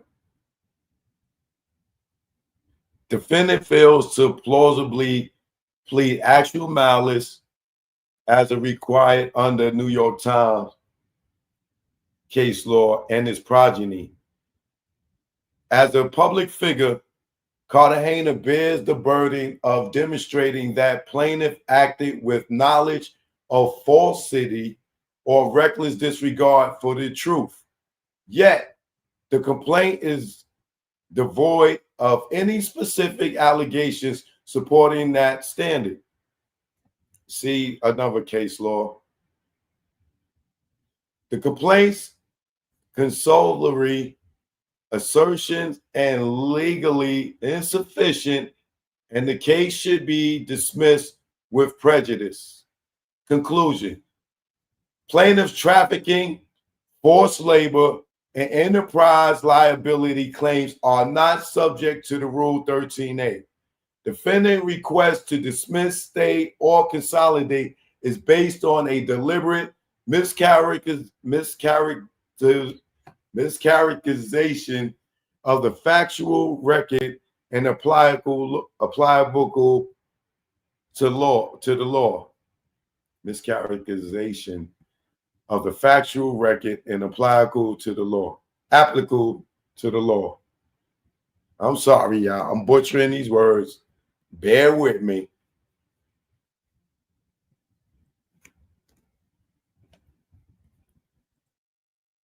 Applicable to the law. If you want to come on and read it, I'll drop the link, you smart asses. The court should deny the request in its entirety and permit this action to proceed independently on the merits. And that's coming from Tyrone Blackburn.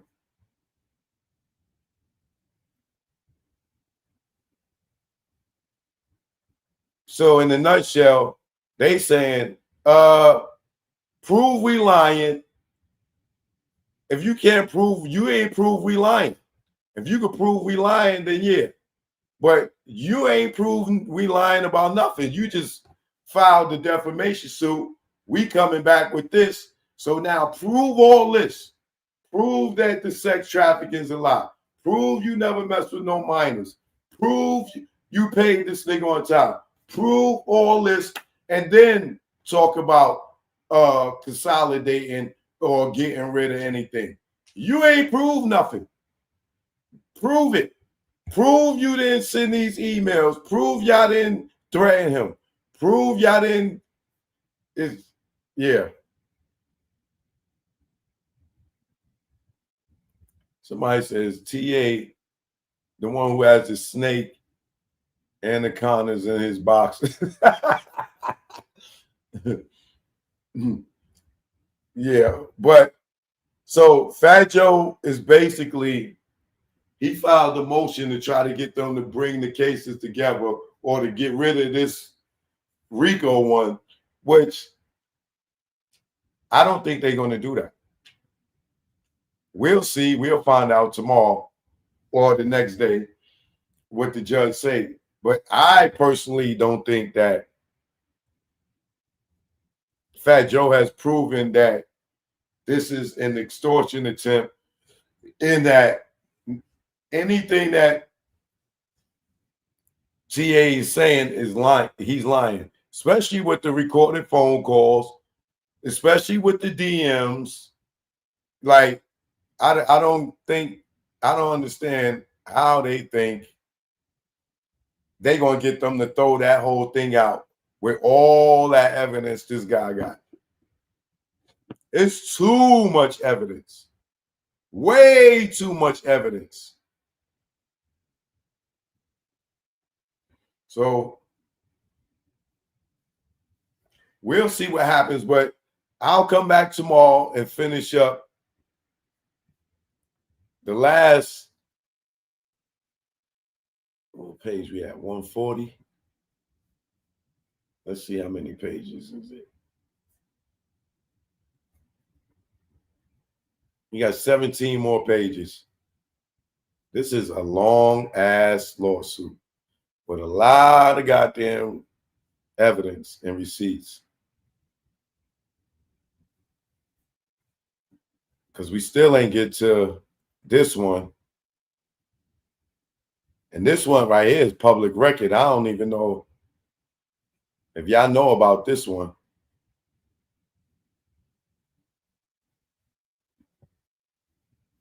This one is probably going to be a doozy right here.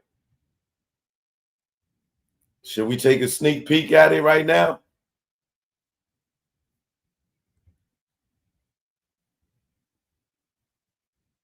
Fat Joe investigated for sexual assault. Published June 21st, 2010. Platinum selling rapper Fat Joe was detained by police in Madison, Wisconsin last night after a 33-year-old woman told cops that Joe and his entourage assaulted her. Ooh, baby.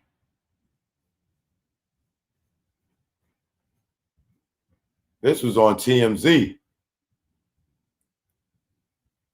15 years ago.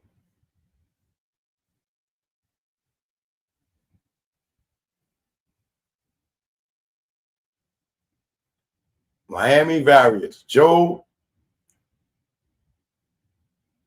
forced plaintiff to come to his hotel room to have sex with a woman he brought back after a concert. At that time, other members of the TS were also present in the room. Plaintiff and the woman went to the bathroom, and the defendant kicked the door open and shouted out to the group, "This nigga got a snake! Look at this nigga ding ding! Get your ding ding hard, TA! Get your ding ding hard, TA!"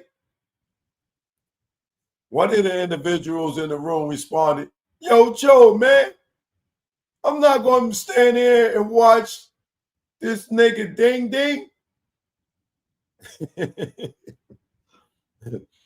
The plaintiff, deeply uncomfortable, was routinely pressured to participate in sex acts, under surveillance, or in the presence of others, including the defendant and other enterprise members. These acts were staged to demonstrate Joe's sexual control over both male and female victims and to test loyalty through force, vulnerability, and submission. The plaintiff suffered mental, emotional, and sexual trauma because of these repeated coercive encounters, manifesting in humiliation, PTSD, symptoms, and disassociation. The pattern of being forced to perform, watched, or be watched mirrors trafficking based on tactics of psychological degradation used to condition victims and strip them of personal agency. These acts constitute forced labor and psychological coercion, sex trafficking by fraud and manipulation under these acts, violation of civil rights through public degradation, forced nudity, and sexual manipulation. sexual coercion, and third-degree abuse under New York federal law. A deliberate pattern of conduct used to maintain fear, obedience, and loyalty to the enterprise.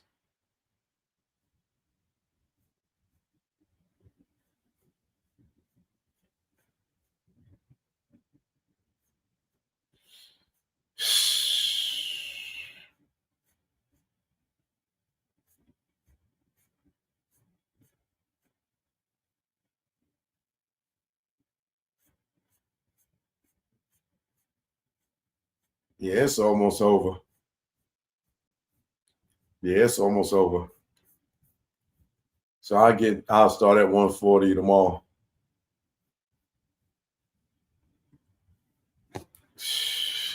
Man. Well, Fat Joe really, his response ain't really a response to the allegations. His response is just more like, yo, man, man, they ain't even respond to the defamation, man. They done came with all this other stuff. Yo, judge, man, tell them. Nah, this is not what I expected Fat Joe immediate response to be. This thing, like I said, this can still turn criminal if it ain't already in the workings. I expected more of a response than to ask the judge to try to get rid of this one because they just trying to extort him in defamation. Man, he done put too much on the goddamn table now, bro. This is take care of your people, man.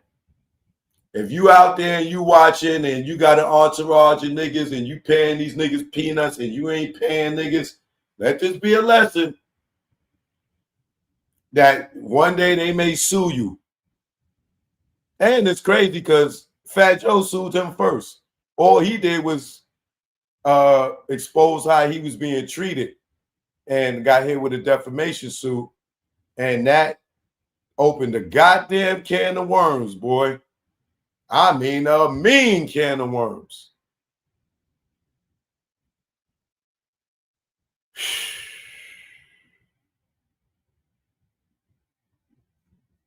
Out, yo, man. We'll be back with tomorrow with more. Choke no joke. You already know, man. All right. Make sure y'all get that Tunnel documentary. It's out right now on Tubi. I'm going to drop the link for y'all if y'all need some late night entertainment and you ain't get to see the Tunnel documentary. You can watch it right now on YouTube for free. All right. I'm going to drop the link for y'all right now. For anybody that wants to see it, if you want to watch the trailer, I'm going to drop the trailer for you. There it is right there. If you want to watch the Tunnel doc right now, you know what I mean? See the golden era, the Locks, Jay-Z, Nas, DMX, Lil Kim, Eve, so many more. The Tunnel, infamous Tunnel security. Everybody's in it. Go check it out right now. Choke no joke. Thanks to my moderators. Thanks to my membership gang. Thanks to my subscribers. Thanks for the support, all the newcomers. I appreciate y'all. You know what it is, man. Sorry when I struggle on a few words, man. I only got a GED. You know what I mean? I got that in jail. You know what I mean? I ain't graduate from high school. But I do what I do, and I'm not afraid to get up on here and do a little struggling. It is what it is. You know what I mean? But every time I learn a new word, learn a new definition, it builds my vocabulary. And I ain't afraid to learn in front of y'all. All right? Choke no joke. You know what it is. All right? Go watch the Tunnel documentary. All right? Here's the trailer. 1. Choke no joke. Yeah. It's choke no joke. Let's go.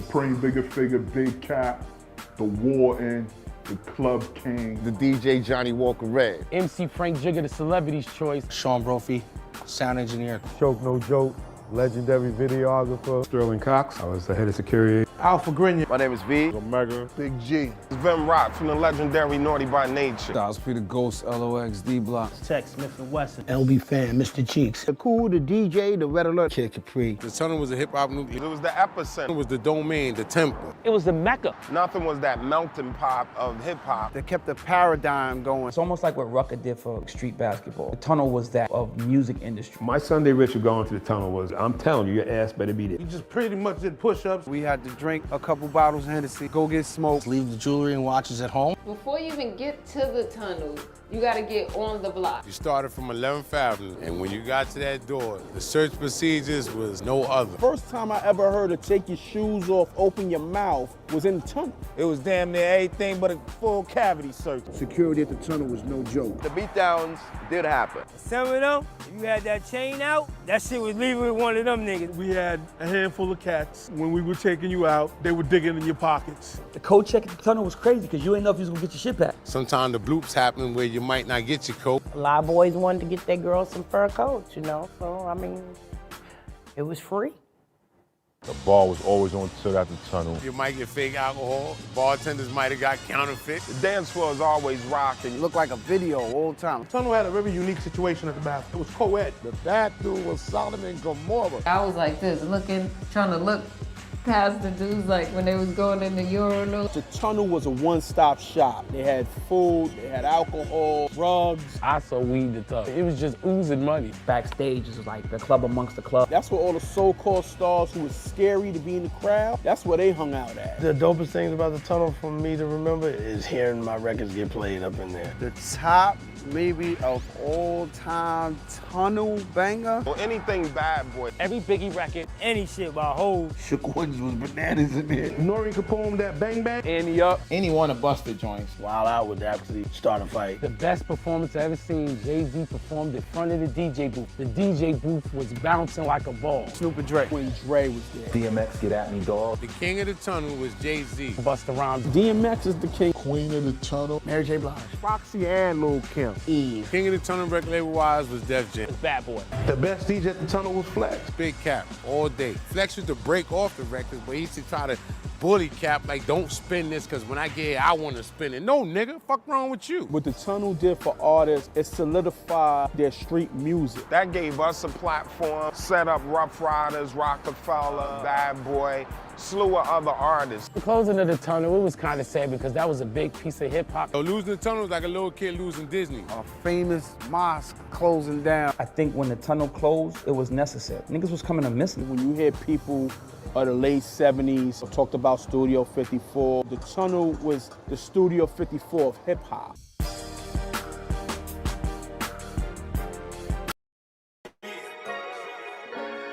Jack Brown, you know what it is. Keep on hating, you know what it is. Never did I think hip-hop go this far. Never did I think I see Diddy behind bars. Or kills, penitentiary scars. The Man Act, is it going too far? Back, y'all industry rats, y'all whack. That's 100 on Pyro. You'll be trapped like Pac. The go viral, Gene saw the nuts of gyro at the freak off and Diddy too. But plug shopper, free door stopper. Nigga, you don't know if you a criminal or a cop. But you're next to be locked. Ask Keefy D, telling on yourself on Vlad TV. You dumb nigga, you right, you'll never be me. And I never be you too. Telling on YouTube, yeah, sitting on the step, giving up myself. What the fuck I look like? My name G-Dap. Comb legacy doom. Will the bad boys see time like loan? Your extortion fell through. You friended no one like the moon. What did you do? Sat back and watch him get groomed. Only badge in the room. You and wifey drunk the juice. wife. And his back right. I guess it's bad boy for life. Or should I say same gang? You the same lane. That did he let hang. And now he chain gang. Damn, you rocked him, fella. Didn't you? For the mozzarella.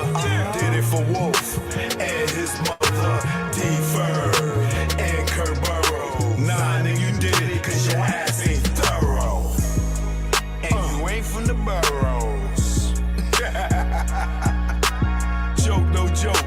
You know what it is. This one's for the whole earth. You know, when they get disrespectful, I just go to the booth and kick the truth to the young black youth. Joke, no joke. You know what it is. Keep on hating. You know what it is. Yeah. You know what it is. Joke, no joke. Either war. Rest in peace, Prego. Don't ask me why. We here now. Choke, no joke. Grego. Rest in peace. You know what it is. I say I neglect her. I love my child. You make me go wild with your parenting style. Only for her, I wear this smile. Cause inside, it's really a grin. If I was a drink, I'd be drunk off gin. I'm not a quitter, I fight to the end. You not gonna dictate who life I'm in. Just mad cause I went from boys to men. Like Wanya and Brandy, the road end. I say it in French, we are fin. I do not like you, you're not my friend. You make me cringe, get under my skin like veins, blood, bagging up cane. Don't know too many dudes that go through these things. Deal with your bullshit and still stay sane. Yo, brains with a blue early in the game. Yeah, deadbeat, I'll make you dead me. You wanna see me locked up like me, so I kick back and let the preacher preach. Wisdom of his word, get me through each day. Emancipation on the way. I'ma celebrate from September to May. Till the casket close, we go our way. I just pray she love me one day. Happy Father's Day, I love my child. Happy Father's Day, I love my child. Happy Father's Day, I love my child. Happy Father's Day, I love my child. Happy Father's Day, I love my child. Happy Father's Day, I love my child. Happy Father's Day, I love my child. Happy Father's Day, I love my child. You the worst type of chick, bottom of the pile. Tell him it's his and know that it's mine.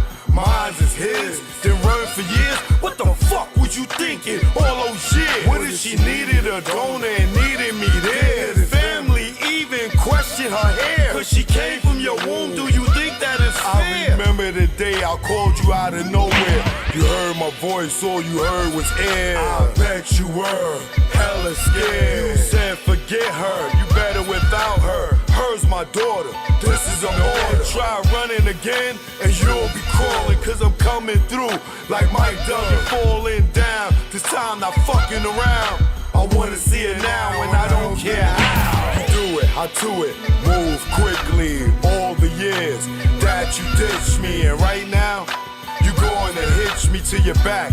Take me where she's at, and don't worry, there won't be no clapping. These are the years of me rapping, producing, directing. For you it'd be hectic. I love my child and I don't regret. Happy Father's Day, I love my child. Happy Father's Day, I love my child. Happy Father's Day, I love my child. Happy Father's Day, I love my child. Happy Father's Day, I love my child. Happy Father's Day, I love my child. Happy Father's Day, I love my child. Happy Father's Day, I love my child. Take me to court, bitch, that shit don't hurt me. I've been to court for worse, still survive, see? I know it's not about the money, you filed to hurt me. I'm not a deadbeat. When it's all good, you know it's all sweet. When it's all hood, you gotta bear with me. Your girlfriends say take me to court. How you don't ask and then go to court? You know when you ask, things get brought or paid. Emancipation on the way. We'll hang out any given day. Your relationship will fade away. We will get close, you will fade away. Like the baby mama that ran state to state and had to run for about 8 years. Some say how she lived. That might satisfy the father but ruin the kid. Trust me, I speak it cause I live.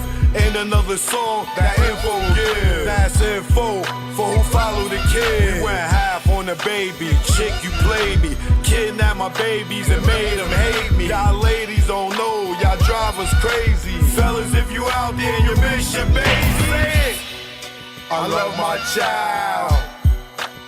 Choke, no joke. This go out to all the fathers out there that miss their babies. They took our babies from us over money, child support. Now they don't even know us. This go out to you. Choke, no joke. Yeah. It's choke, no joke. Choke, no joke. Chicken choke, no joke. Choke, no joke. Niggas.